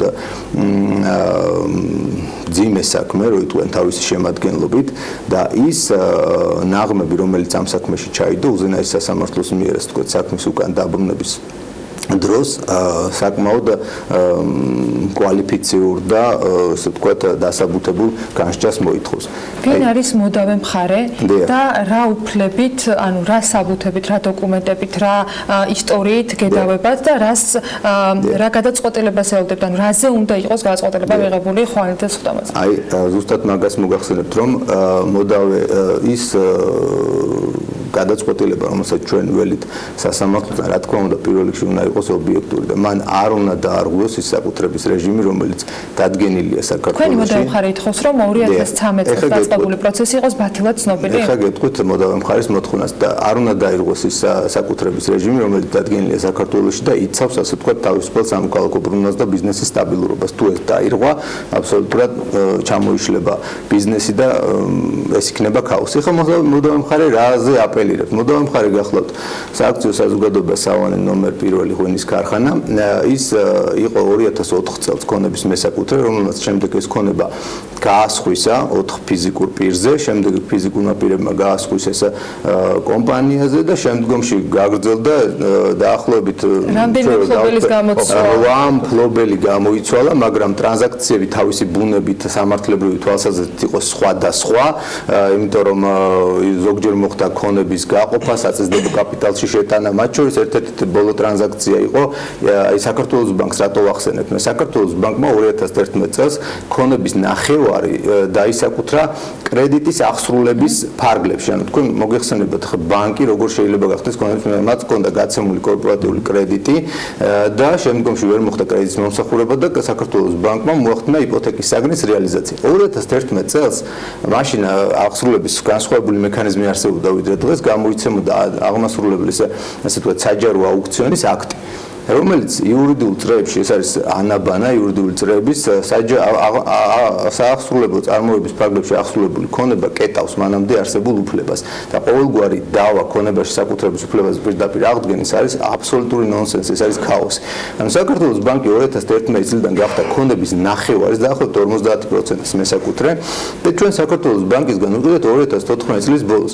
ეს არ მომხდარა, ასე ვთქვათ, ისეთ პერიოდებში, რომელიც საკმაოდ ისეთი იმით არის ცნობილი, აი იმ დროს ჩვენ რაღაცას ვერ ვიდავებდით და ასე შემდეგ. ამიტომ ახლა ეს კომპანია ითხოვს, რომ პირდაპირ საკუთრებაში იქნეს აღდგენილი, ვინაიდან თulis, რომ თურმე 2004 წელს მას ქონება არ გაუსხვისებია, მას არ გამოულენია ნება. ეს არის ქაოსი. ახლა თქვენ დაუშვათ ერთი წუთით, რომ საქართველოში, ესე იგი 10 წლის ან 15 წლის უკვე 15 წელიც გავიდა. თქვენ რომ მოვიდეს პიროვნება და გაგიცხადოთ, რომ იცით რა, მე რაღაცა არ მინდოდა. რა სამართლებრივ პრეცედენტს ქმნის ამაზე მინდა რომ დათმობს გავაგზავნოთ საუბარი, ხო, ეს რომ მე ვთქვათ როგორც кейსი ისე აიყო სასამართლო, შეიძლება სერიოზულ პრობლემამდე მივიდეთ, მაგრამ თქვენ როცა ამ თემაზე საუბრობთ და ეს არ არის პირველი ეთერი და ხოთ ბიუჯეტისგან გისაუბრეთ, ახსენეთ ვანო ჩხარტიშვილს. რაზე დაყრდნობით ახსენებთ ამ ადამიანს, რა საბუთები გაქვთ და ვინ წარმოადგენს ამ კომპანიას ავანეს? დიახ, ეს პიროვნების გვარი გაიჟღერა. ეს დავა არსებობს უკვე როგორც მოგახსენეთ 5 წელია და ამ პროცესებს აშუქებს სხვადასხვა მედია, ჟურნალისტები და მეც ვეცნობი შესაბამისად ამ ჟურნალისტური გამოძიების წყაროებს, ასე ვთქვათ. და მეც მაქვს ხო ჩემი რაღაც, ასე ვთქვათ, შეხედულებები, ხო? ამ კომპანიის უკან დგას პიროვნება გიორგი მგალობლიშვილი, რომელიც ასე ვთქვათ, გიორგი მგალობლიშვილი გახლავთ ეს პიროვნება, რომელიც აი ამ ჩატარებული ჟურნალისტური გამოძიების შედეგად ასოცირებული არის ბატონ ვანო ჩხარტიშვილთან. მე ხო გეუბნებით, მე არ მინდა ხა პერსონალიებზე საუბარი. ეს გვარები, ეს სახელები და მათი კავშირები ამ საქმესთან არის გავრცელებული და ეს ჟურნალისტური წყაროების შედეგია. თქვენი ეხნობით მხოლოდ ჟურნალისტური წყაროებს და თქვენი ჟურნალისტური წყაროები არსებობს და რა თქმა უნდა მეც მაქვს ჩემი წყაროები, მაგრამ მე უბრალოდ მინდა რომ მაინც ინსტიტუციურ პრობლემებზე გავამახვილო ყურადღება. ანუ სამართლებრივად, ანუ მე მინდა რომ სამართლებრივი მოდავე მხარე და ვინ არის ეს სამართლებრივად დავას აწარმოებს სავანე ღვინის ქარხანა ნომერი 1, მაგრამ ის ნაღმები, რომელიც ამ საქმეში ჩაიდო, შეუძლებელია რომ გავლენიანი ჯგუფების მიერ არ იყოს ლობირებული და მე მინდა რომ ახლა ამ პრობლემებზე ვისაუბროთ, რა ნაღმები ჩაიდო ამ საქმეში. პირველი, საკუთრებამ როგორც ინსტიტუციურმა მოვლენამ დაკარგა პრაქტიკული ღირებულება. ან თქვენ რომ წარმოვიდგინოთ ერთი წუთი რომ საკუთრება გაქვთ, მაგრამ რეალურად ამ ქონებით ვერ სარგებლობთ. მისი ღირებულება თქვენთვის როგორც ბიზნესმენისთვის აბსოლუტურად განულებულია. თქვენ როცა გეუბნებიან რომ საჯარო რეესტრის ამონაწერს არანაირი მნიშვნელობა არ აქვს, იმიტომ რომ მე როდესაც გავეცანი საჯარო რეესტრის ამონაწერს როგორც იურისტი და მასზე არ ფიქსირდებოდა არანაირი სამართლებრივი შეზღუდვა, არ არსებობდა არც ყადაღა, არ იყო აღძრული დავა უფლების შესახებ და მოვახდინე ამ ქონების შეძენა, შემდგომში გვეუბნებათ უზენაესი სასამართლო იცით ჩვენ რაღაცა უნდა გამოვიკულიოთ რომ აი 2004 წლიდან რა ტრანზაქციები უნდა იყოს. ასე გები, ამას სასამართლომ მოხდეს. აბსოლუტურად ნაუღნიშნოთ და იმიტომ დაგისვით ის კითხვა რომ თქვენ ბევრ ეთერებში გისაუბრეთ და ჩვენ ვეცადეთ რომ ყველა მხარისგან მიგვიღო ინფორმაცია, მიხედავთ რომ ეთერში ვერ მოახერხეთ რომ დაგვეთანხმებინა სტუმრობაზე. ვანო ჩხარტიშვილი უარყოფს და ის ამბობს რომ მას არანაირი კავშირი არ აქვს ამასთან და მეც ამიტომ მაინტერესებს თუ თქვენ რაიმე საბუთი გაქვთ, იქნებ წარმოგვიდგინოთ ეს დოკუმენტურად, სხვა შემთხვევაში გასაგებია თქვენი პასუხი, რასაც გულისხმობთ, მაგრამ რაც შეეხება პრეცედენტს და ეს პრეცედენტი მით უმეტეს იმ ისტორიის განმავლობაში, რაც უახლოეს წარსულში ქონდა საქართველოში, რა საფრთხეების შემცველი შეიძლება იყოს და რას ნიშნავს სასამართლოს ის გადაწყვეტილება, რაც დღეს თქვენი საუბრიდან მოსაოდნელად წარმოგიდგენიათ, რომ ამ ვადების და ამ განწყობების გათვალისწინებით შეიძლება იყოს, რა რეალობის წინაშე დავდგებით. ანუ გამოც რომ მე როდესაც რაღაც ქონებას ვყიდულობ და ჩავყევი თუნდაც ბოლო წინა სამართლებლის თქვათ სამართლებრივ საკუთრების თქვათ დამადასტურებულ დოკუმენტს, იმის იქით შეიძლება ვერც წავიდე, ხო, ძალიან მარტივად. შეიძლება ეს ქონება ჩემი არ აღმოჩნდა ეს? კი ბატონო. მოკლედ შესაძლებელია მაყურებელმა დასვას კითხვა, ხო, მაგალითად ორი კერძო პირი დავობს და რა არის ამაში ისეთი მნიშვნელოვანი, რომ ჩვენ ამხედრად დროს ვუთხოვთ. ან სელოში ეს ძალიან დიდი პრობლემა, ამ საქმემ ორი ძალიან დიდი პრობლემა წარმოაჩინა. ერთი თვითონ პროცესი, როგორც მიმდინარეობს, იგივე ახსენა, ვთქვათ, სასამართლო შემადგენლობის დაშლა, ხან ძალიან გაჭიანურება საქმის, რომ რაც შეიძლება ის უზრუნველყოფის ღონისძიებები მძიმე ტვირთად დააწვეს კომპანიას და ამით გარკვეულწილად დათმობაზე წავიდეს, ხან დაჩქარება, ну ამაზე მოგვიანებით ვისაუბროთ, უფრო გლობალური რა არის. ის მიდგომები, რასაც ამ ეტაპზე ვხედავ, ჩვენ საბოლოო ძალაში შესულ გადაწყვეტილება არ გვაქვს, მაგრამ გვაქვს უზენაესის განმარტება, მის რატომ დაუბრუნა, ასე ვთქვათ, სააპელაციო სასამართლოს, ჩემი პირადი ძალიან მარტივი დავა და დაახლოებით 1 წელიწადში უნდა დადგენილიყო სიმართლე, ჩემი პირადი შეფასებაა და ვინც არის კანონიერი მესაკუთრე დღესდღეობით საჯარო ეს მიხედვით მას სულად უნდა შეძლებოდა, ასე ვთქვათ, განკარგვა, მაგრამ აქ ძალიან გლობალური პრობლემები. მსგავსი მიდგომა თავიდან ბოლომდე ეჭქვეშ აყენებს საჯარო რეესტრის, როგორც მარეგისტრირებულ ორგანოსა და დობის აქტს. უბრალოდ ჩვენ გვეუბნება, რომ საჯარო რეესტრის ამონაწერის მიმართ არსებობს უტყუარობის პრეზუმპცია, ეს ჩანაწერი ას კარგავს. ან ნებისმიერ ჩვენთანგანი, ანუ მე მინდა მოსახლეობას აქვს. აი ბინას გადავიფორმე. აი, ბინას გადაიფორმე მაგალითად და ნახე რომ იმის წინ ვისგენაც იყიდა, ისიც ნახე. იმანაც გითხება, კი, მე მივყიდე. კიდე იმის წინ ნახე და იმანაც გითხება, რომ კი. მე მივყიდე. და უცებ შეიძლება აღმოჩნდეს, რომ 15 წლის წინ ვიღაცას რაღაცას პრობლემა ჰქონდა, დღეს შენთან მოვიდეს და გითხრას, რომ ძალიან დიდი ბოდიში, მაგრამ ეს ბინა ჩემი. გარდა ამისა, პრობლემა გვაქვს იმასთან დაკავშირებით, რომ ფაქტობრივად განუჭვრეტადი ხდება საქართველოში ბიზნესის კეთება. ანუ ყველა ის საფუძველი სამართლებრივი, რომელიც დღემდე მოქმედებს, ანუ რას ნიშნავს უსაფუძვო გაბედრება, როგორ ხდება ამ დროს თანხების უკან დაბრუნება, რას ნიშნავს საკუთრების უფლება, რას ნიშნავს კეთილსინდისიერი შემძენი, ხო? ეს ხო დღეს დახვალ გუში ხო არ გაჩეინა, წლების განმავლობაში კანონის დონეზე ესენი ყველაფერი რეგულირდებოდა და ხვალო თქვენ ინვესტორი იქნება, ადგილობრივი ბიზნესმენი იქნება, ელემენტარულად მცირე მეწარმე იქნება და მოდის იუსტან და ეკითხება, რომ რა ბედი ექნება ჩემს საქმიანობას, ხო? ასეთი მიდგომის საფუძველზე შეუძლებელი ხდება, რომ ვინმეს რამე სამართლებრივი გარანტია გქონდეს. სახელმწიფო დონეზე დადგენილი თამაშის წესები, რომელიც სამართლებრივად არის დაწერილი, დღეს შეიძლება ახალიდან გააცნოთ. და არა ისე რომ ისეც არ უნდა გავიგოთ, რომ სასამართლოს არ შეუძლია თქვა გარკვეულწილად მოდიფიცირება გააკეთოს რამე ნორმის, ხო? მაგალითად, რაღაც განსხვავებულად განმარტოს, მაგრამ ეს არის ყველაფერს აქვს თავის ფარგლები, ხო? აქ ჩვენ არ გვაქვს განსხვავებულად განმარტებაზე ან მოდიფიცირებას. აქ გვაქვს აბსოლუტურად თავდაყირა დაყენებას. ეს არის რაც შეეხება შინაარს, ხო? იგივე არჩილმა ახსენა ბანკების, ეს არ ყოფილა რომ ვიღაც კერძო გამოუცდელი პირების ხელში გადადიოდეს ქონება. თითოეული ეს ნაბიჯი იყო გატარებული ძალიან სერიოზული სამართლებრივი ლუპის და ექსპერტიზის ქვეშ, ხო? აღსრულება სახელმწიფო ორგანოებიც კი გასცა ამ ქონებაზე დოკუმენტი. ანუ გამოდის რომ მე ხვალ ამ მსგავსი ტიპის დოკუმენტების მართლაც დობა არ უნდა მქონდეს. ხო? აი ბოდიშულტი ერთ ჩვენ ყოველთვის გქონდა მოლოდინი საქართველოს ბანკის ნაწილში ხო ტრანზაქცია ვერანაირი თეორიული შანსით ვერ გადაიხედებოდა. იმიტომ თქვენ ერთი წუთით რო დაუშვათ რომ საქართველოს ბანკი როგორ გახდა ქონების ნახევრის მესაკუთრე 2011 წელს მე ვახსენე რომ მან მოახდინა კრედიტის ახსნილების პარგლებში ქონების დასაკუთრება და ეს მოხდა საჯარო აქტის საფუძველზე. და შემდეგ ჩვენ ეს ქონება შევიდნენ 2014 წელს. ეხლა აი ეს წესრიგი თუ გადაიხედა რომ კრედიტის გაცემის ფარგლებში უზრუნველყოფის გამოყენება შესაძლოა შემდგომში გაბათილდეს, ну აბსოლუტურად დაიშლება ნდობა ყოველგვარი საბანკო ინსტიტუტის მიმართ. იმიტომ რომ ჯერესერთი ამის შემოწმების არანაირი რესურსი კერძოფერს არ გააჩნია. მე როგორ უნდა შევამოწმო თავის დროზე ბანკმა რატო გასცა კრედიტი, ან რატო დაიწყო მე ახსულების პროცედურა ამ იმაზე. მე ვენდობი სახელმწიფოს, აი როგორც დავით მახსენე, მე ვენდობი სახელმწიფოს, მე ვენდობი საჯარო რესს, მე ვენდობი კვალიფიციურ ფინანსურ ინსტიტუტებს, რომელიც მოქმედებს საქართველოში ბანკის სახით თუ სხვა დაწესებულებების სახით. მოტა მხარე ამბობს რომ აი ამ დანაშაულებრივ სქემაში ხო ასე კვალიფიცირება ჩართული იყო მათ შორის ბანკიც. და შესაბამის პასუხისმგებლობის დაყენებას ითხოვს ამ ნაწილშიც რომ წერილები რომელიც მას აქვს წარმოდგენილი და ეს არის მათი არგუმენტაცია, ეს არის სადაო თემა. მეც ვიტყვი ამ სრულად წარმატებით რომ ყველა იყო ამ პროცესში ჩართული და შესაბამისად ყველა არის ესე იგი ამის შესახებ ინფორმირებული, მაგრამ მტკიცებულება ჭირდება ამას ჯერესერთი და მეორეც ერთი რომც ასე იყოს მე რა კავშირი მაქვს ამ პროცესებთან.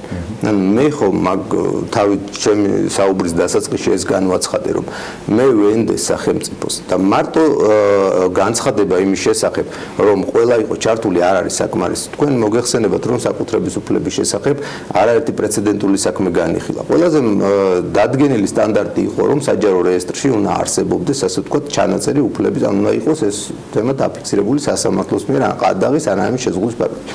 შემდგომში ეს სტანდარტი აიწია და ითქვა რომ საჩივრის დონეზე მაინც უნდა არსებობდეს. ანუ საჯარო რეესტრს უნდა მიმართოს დაინტერესებულმა პირმა და განაცხადოს რომ ეს უფლება არის სადაო. ეხლა მე ვსვავ შეკითხვას. თუ კი არ არსებობს 2013-2014 წლებში არც სასამართლოს ან რაიმე სხვა ორგანოს აქტი, რომელიც შეზღუდავს უძრავი ქონების გასხვისებას. ასევე თქვენც, როგორც მოდავე მხარეს, არ მიგიმართიათ საჯარო რეესტრისთვის, რომ ეს უფლება არის სადაო. მე მესამე პირმა ან სხვამ, რომელსაც სურს ქონების შეძენა. აი როგორ უნდა წარმოიდგინოს, რომ ახლა თეორიაში ვიღაცამ შეიძლება ეს საკითხი გახადოს სადაო. აი იმიტომ ვიძახი, რომ ეს არის ქაოსი.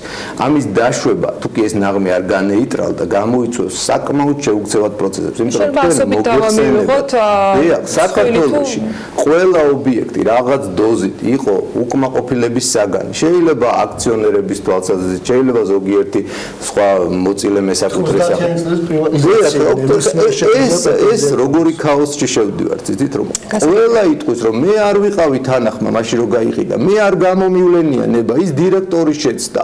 და ამიტომ ახლა ყველა პირმა, ვინც აქვს მიიღო ტრანზაქციებში მონაწილეობა, უნდა დაივიწყოს ეს ყველაფერი და საკუთრების უფლებაში უნდა აღვდგე მე. და მე ვკითხულობ სვავ კითხვას. ის რა მოსაკუთრე, რომელმაც გაიარა ჩემამდე ეს ქონება, ყველამ ფული აიღო, ყველამ რო იტყვე უხეშად იხეირა. ის ხალხი რატომ არ არის სასამართლოს ხმაზე დაბარებული? ეს საქმის კიდევ განსაკუთრებული თავისებურება რაში მდგომარეობს, იცით რომ იურიდიულად ახლა არ მინდა დაგვირთოთ. მოპასუხეებს წარმოადგენთ მარტო ჩვენ. ანუ როდესაც მოთხოვნილი არის ყველა გარიგების ბათილად ცნობა და საკუთრების უფლებაში აღდგენა და არც ერთ სხვა ტრანზაქტორს სასამართლოს ხმაზე როგორც ელემენტარულად მაინც არ იბარებ, როგორ უნდა აღდგეთ თქვენ უფლებაში მაინტერესებს. გასაგებია თქვენი კითხვები მე მგონია ყოველ შემთხვევაში მე ასე მეჩვენება რომ ლოგიკურია და ბევრ საფრთხესაც შეიცავს იმ წყობიდან გამომდინარე რაზეც ახლა ვსაუბრობთ. ხვალ იქნება სხდომა და ვნახოთ როგორ იქნება სააპელაციო სასამართლოს გადაწყვეტილება და მე მაინც კიდევ ერთხელ მინდა რომ საქმიანი დილის ეთერის საშუალებით მეორე მხარეს რომელსაც წარმოადგენს კომპანია სავანეს წარმომადგენლები იქნებიან თუ ეს იურისტები შევთავაზო რომ ჩვენს ეთერებში BMG-ის ეთერებში თქვენი პასუხი მოვისმინოთ სატელევიზიო ვერსიით და იმედი მაქვს რომ ეს გაგონილი იქნება რაიმე ფორმით. ჩვენ მოვახერხეთ დღეს მხოლოდ ერთი მხარის მოწვევა კვლავაც იმის გამო რომ ვერ მივიღეთ პასუხი თქვენგან დასტური ყოველ შემთხვევაში მიუხედავად არსებული კომუნიკაციისა რომ ამ დიალოგში ჩაერთვებოდით. მადლობა იმისთვის რომ ვიყავით ჩვენთან ერთად. წარმატებას გისურვებთ დავით კლდიაშვილს იურისტს და არჩილ თაბაგარს შეპასახმენის ქარხანა ნომერი 1-ის ადვოკატს მასპინძლობით საქმიანი დილის ეთერში. ახლა წინ რეკლამა გულდება და დაგიბრუნდებით ძალიან მალე.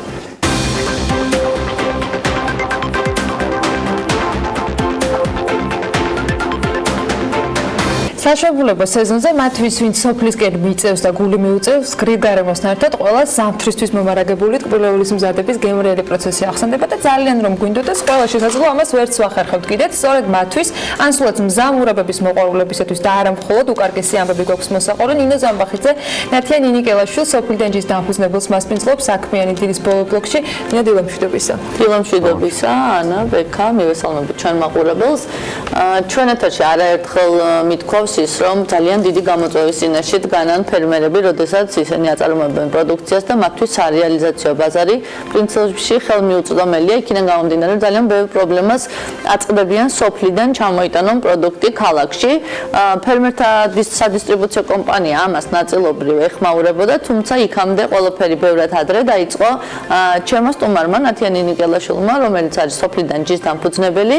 უფრო მეტი დეტალის შესახებ ნათია გვიამბობს, თუმცა მე ვფიქრობ, რომ დღევანდელი გამოწვევა, რომელიც ქვეყანაში არის სარეალიზაციო ბაზარი, იგივე ის პრობლემები, რომელიც გააჩნია ჩვენ რეგიონებს, ინფრასტრუქტურასთან დაკავშირებით, განათლებასთან დაკავშირებით და შემდეგ უკვე ამ პრობლემის მოგვარებაში ნაწილობრივ ჩვენ ვცდილობთ, ხოლო მათი სარეალიზაციო ბაზრის მოპოვებისთვის კი ნათია ცდილობს და წლების წინ, როდესაც ის ჩემთან სტუმრად მოვიდა, პირველად როდესაც შევხვდი, პრინციპში ძალიან დიდი ოპტიმიზმი არც გამომიმჟღავნებია, რადგანაც ვუთხარი, რომ ჯერ ადრე იყო მომხმარებლისთვის ინტერნეტ მაღაზია შეეთავაზებინა განსაკუთრებით სოფლის მეურნეობის პროდუქტის, თუმცა ადამიანები, რომლებსაც მიზანი აქვს დასახული, ყოველთვის ცდილობენ გააკეთონ ის, რისიც ჯერა და ვფიქრობ, რომ ნათია ერთ-ერთი კარგი მაგალითია.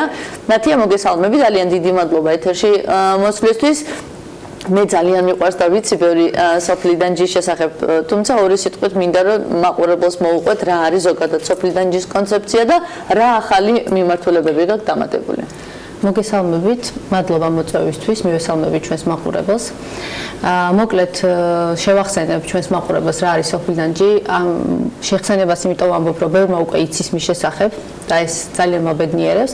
ეს არის მოკლედ ვამბობთ ხოლმე ასე, რომ მარტივად გასაგებად, რომ ეს არის ხიდი სოფლსა და ქალაქს შორის, რომელიც საშუალებას აძლევს მომხმარებელს, ქალაქელ მომხმარებელს, ისე ინოვაციურად, მარტივად, თანამედროვე მეთოდებით შეიძინოს სოფლის ჯანსაღი პროდუქტი და მიიღოს პირდაპირ სახლში. სოფლიდან ჯის კონცეფცია თავიდანვე ეფუძნებოდა პრობლემას, რომელიც სწორად აღნიშნეთ, ეს იყო ნამდვილი პროდუქტი, ჯანსაღი პროდუქტის მარტივად მიღება. შესაბამისად, აი ამ ჩვეულებრივი დიასახლისების და ჩვეულებრივი ადამიანების პრობლემის მოგვარებას ემსახურებოდა თავიდანვე ამ იდეის განხორციელება და სწორედ ბავშვებზე არის ეს ორიენტირებული ძირითადად იმ ოჯახებზე, რომლებიც მუდმივად დასაქმებულები არიან მთელი დღის განმავლობაში სამსახურში არიან და რაღაც დროის ეკონომია უნდათ გააკეთონ. ასევე სწორად აღნიშნეთ თქვენ, რომ გამოწვევა დღემდე სწორედ რჩება ის, რომ მომხმარებელი რთულია მიაჩვიო იმას ქართველი მომხმარებელი, რომ ხელის შეხების გარეშე, დაგემოვნების გარეშე შეუკვეთოს და ისეთი ნდობით გამსჭვალული იყოს ბიზნესის მიმართ და სახლში მიიღოს ეს პროდუქტი, თუმცა მართლაც ნაბიჯ და სიჯიუტით ვცდილობთ შევაჩიოთ მომხმარებელი ამას და ის, რომ ეჩვევა მომხმარებელი ამას ის გვაგრძნობინებს, რომ დღითი დღე იზრდება ჩვენი ლოიალური და მუდმივი მომხმარებლების რაოდენობა და პრინციპში ბიზნეს სქემამ გაამართლა, მინდა ვთქვა და სულ ვცდილობთ რაღაცა ისეთი სიახლე შევთავაზოთ, რაღაცა ახალი მოვიფიქროთ და პულსზე ხელი გვედოს მუდმივად რა უნდა ჩვენს მომხმარებელს, როგორც თავიდან იყო ეს განსაზღვრული, რაც უნდა და ის ვეცადეთ რომ მიგვეცა, აი განვითარების კუთხითაც მაგეთკენ მივდივარ. და ალბათ ძალიან მნიშვნელოვანია მომხმარებლისთვის როგორ კონტროლდება ხარისხი. ანუ იცით ზუსტად რომელი ფერმერი არის, იმიტომ რომ მე ვიცი ჩვენი წევრი ფერმერები ძალიან ბევრი გამარაგებთ. როგორ ხდება, იმიტომ რომ მათ უნდათ რომ დღეს პრინციპში თუ ისმის შეკითხა რომ სად ვიყიდო ხარისხიანი პროდუქტი, ნაკლები პესტიციდით და შხამქიმიკატით, რძერო ნამდვილად სახიარი და ნედლი არის და მისგან დამზადებული პროდუქტი. ანუ აი ამის მიკვლევადობა თუ გაქვთ და იცით თუ არა, ვთქვათ, აი წინააღმდეგ შემთხვევაში რაღაც ცუდი მოხდა, მოიწამლა ჩვენი მომხმარებელი, იმიტომ რომ ძალიან მნიშვნელოვანია ეს ადამიანის ჯანმრთელობაზე აისახება, გაქვთ თუ არა მიკვლევადობა და იცით თუ არა ზუსტად რომელი ფერმერისგან წარმოებს ეს პროდუქტი. ჩვენი მომხმარებელი პირველ კითხვას ასაცვავს, სწორედ ეგ არის, ნინო, გვეკითხება, რომ რატომ და დავიჯერო, რომ თქვენი პროდუქტი უფრო კარგია, ვიდრე ვთქვათ მარკეტში ჩავალ ქვემოთ, ამ ბაზარში წავალ და იქ რო ვიყიდი. და სწორედ ეს კითხვა იყო ის ჩემი დარდის მიზეზით, რის გამოც მოვედი მე სულ პირველად თქვენთან და სტუმრის სტატუსით. სწორედ ფერმერთა ასოციაციის ფერმერებმა მოგვცა საშუალება და საქართველოს ფერმერთა დისტრიბუციასთან დაკავშირება მოგვცა სწორედ ის ახალი შესაძლებლობა, რომ ამ კითხვაზე პასუხი გაგვეცა მეტნაკლებად, რადგანაც ყველასთვის ცნობილია, რომ სახელმწიფო ეხად გავს რაღაც გადამწყვეტ ნაბიჯებს ამ მიმართულებით, რომ სტანდარტიზებული იყოს პროდუქტი, თუნდაც პირველადი წარმოება, თუნდაც მეორადი წარმოება. ამიტომაც მუდმივად ვცდილობთ ისეთი ფერმერები მოვიძიოთ, ისევ და ისევ ფერმერთა ასოციაციის დახმარებით, რომლებიც ჩართული არიან ამ პროცესში, თუნდაც რასაც ქვია გეოგაპი, ქართული სტანდარტი წარმოების და რაღაცნაირად ასე თუ ისე გამორჩეული იყოს ეს პროდუქტი თავისი ხარისხით და თავისი მაჩვენებლებით. რაც შეეხება თვითონ სტანდარტიზაციის პროცესს თვითონ შიგნით ბიზნესში წარმოების იქეთ. ჩვენ ჩვეულებრივად ბიზნეს ოპერატორები ვართ, რაც ვალდებულებას გვაკისრებს სახელმწიფოს წინაშე და სურსათი ეროვნული სააგენტოს წინაშე, რომლის მხრიდანაც კონტროლდება ჩვენთან ყველა ის მიწოდების, შენახვის, ყველანაირი სტანდარტები. შესაბამისად ვცდილობთ პირნათელები ვიყოთ ჩვენს მომხმარებელთან. ჩვენ ცალკე გვაქვს საიტზე უსასუქო კატეგორია პროდუქტების, რომელშიც მხოლოდ იმას ვათავსებთ, რომელსაც მართლა აქვს სერტიფიკატი და ზუსტად დოკუმენტალურად დარწმუნებული ვართ, რომ ეს პროდუქტები გამოირჩევა და განსხვავდება იმ პროდუქტისგან, რომელსაც სხვა ფერმერები აწარმოებენ და ამითი რაღაცა არჩევანის საშუალებასაც ვაძლევთ ჩვენს მომხმარებელს და ვეუბნებით, რომ კი, ცოტა ძვირია, მაგრამ აი განსხვავება არსებობს. ეს იმისთვისაც მნიშვნელოვანია, რომ ფერმერებისთვისაც სტიმულია, ჩემი აზრით, იქიდან გამომდინარე, რომ ისინი ხედავენ, რომ არსებობს რაღაც პრემიალური პროდუქტები, რომლის მიმართ მოთხოვნა ყოველდღე იზრდება მომხმარებლების მიერ. ყოველდღე უფრო მეტ კითხვას სვავენ მომხმარებლები რითეილი, ასე ვთქვათ, საცალო მომხმარებლები, რომ რას ვჭამთ, რას ვაჭრობთ ჩვენს შვილებს და შესაბამისად ასეთი პროდუქტების მიმართ ინტერესი რომ იზრდება, დაკმაყოფილებაც უფრო მეტი უნდა წამოვიდეს ფერმერებისგან. და აქ უნდა აღვნიშნო ერთი ძალიან საინტერესო რამ, რომ თქვენი სოფლენჯი აგრონაუტში ჩვენ აპლიკაციაშიც განთავსებულია და შეგვიძლია პირდაპირ აპლიკაციიდანაც გადახვიდე ვებგვერდზე და შევუკვეთო თქვენი პროდუქტი. ანუ ყველაფერია გაკეთებული იმისთვის, რომ მომხმარებელს მარტივად გაუმარტივოთ და უფრო ეს თქვათ კარგი გავაბედინოთ ეს ერთი და მეორე კარგი ეკოსისტემა შევქმნათ იმისთვის, რომ ხარისხიანი პროდუქტი მიიღოს პირველი და მეორე სახლიდან გაუსწოროთ მიიღოს, იმიტომ რომ დღეს მგონია, რომ მართლა 21 საუკუნე გახდა სოციალური ინტერნეტიზაციის ერა, სადაც სახლიდან გაუსწოროთ აკეთებ აბსოლუტურად ყველაფერს, იმიტომ რომ დროც ძალიან მგონია, რომ დაჩქარდა და დროის სერიოზული დეფიციტიც არის. ასევე სოფლიდან ჯის აქვს ახალი მიმართულება მურავები, რომელიც აი ხშირად გამიგია ესეთ რამ რო გავსინჯე ბებია გამახსენდა. ანუ რა არის ეს საიდუმლო, რატო გახსენებს ეს ყველაფერი ბებიას და იმიტომ რომ ძალიან ბევრი მურავა წარმოებს, ხო? დახლები, სავსეა ქართული წარმოების ძალიან კარგი მისასალმებელია, მაგრამ აი ბებია გამახსენა რატო ხდება ესე? როგორც წეგან აღვნიშნე, მუდმივად გვიდევს რაღაც პულსზე ხელი და ვიკითხებით, სულ გვაქვს კომუნიკაცია მომხმარებელთან. ეს ერთ-ერთი ჩვენი ისეთი სიამაყით შემიძლია ვთქვა, რომ ძლიერი მხარეა ამ ბიზნესის. მუდმივად ვიკითხებით, რა უნდათ მომხმარებელს და სულ გვეუბნებოდნენ, რომ რა კარგი იქნებოდა, აი დედაჩემი რო ტყემალს აკეთებდა და აღარ არის დედაჩემი და აი იქნება რაღაცა. რა კარგი იქნებოდა ბებია ჩემი რო რაღაცა კირში რო გამოყავდა, კაკლის მურავა აი ისეთი რო ყოფილიყო და სულ ფიქრობდით ამაზე, სიმართლე გითხრათ, ეს ერთი მხრივ კიდე ცოტა სოციალური პასუხისმგებლობის თემაც არის, იმიტომ რომ უნარჩენო წარმოება არის ფაქტიურად, ანუ უდანაკარგო წარმოება, რომელიც საშუალებას გაძლევს, რომ მაქსიმალურად აითვისო ეს სოფლის მეურნეობის პროდუქტები და შექმნა რაღაცა მეორადი წარმოების პროდუქტი. და სწორედ აი ესეთი სახლური წარმოება გვაქვს ჩართული, თუმცა რა თქმა უნდა ყველანაირი სტანდარტის დაცვით.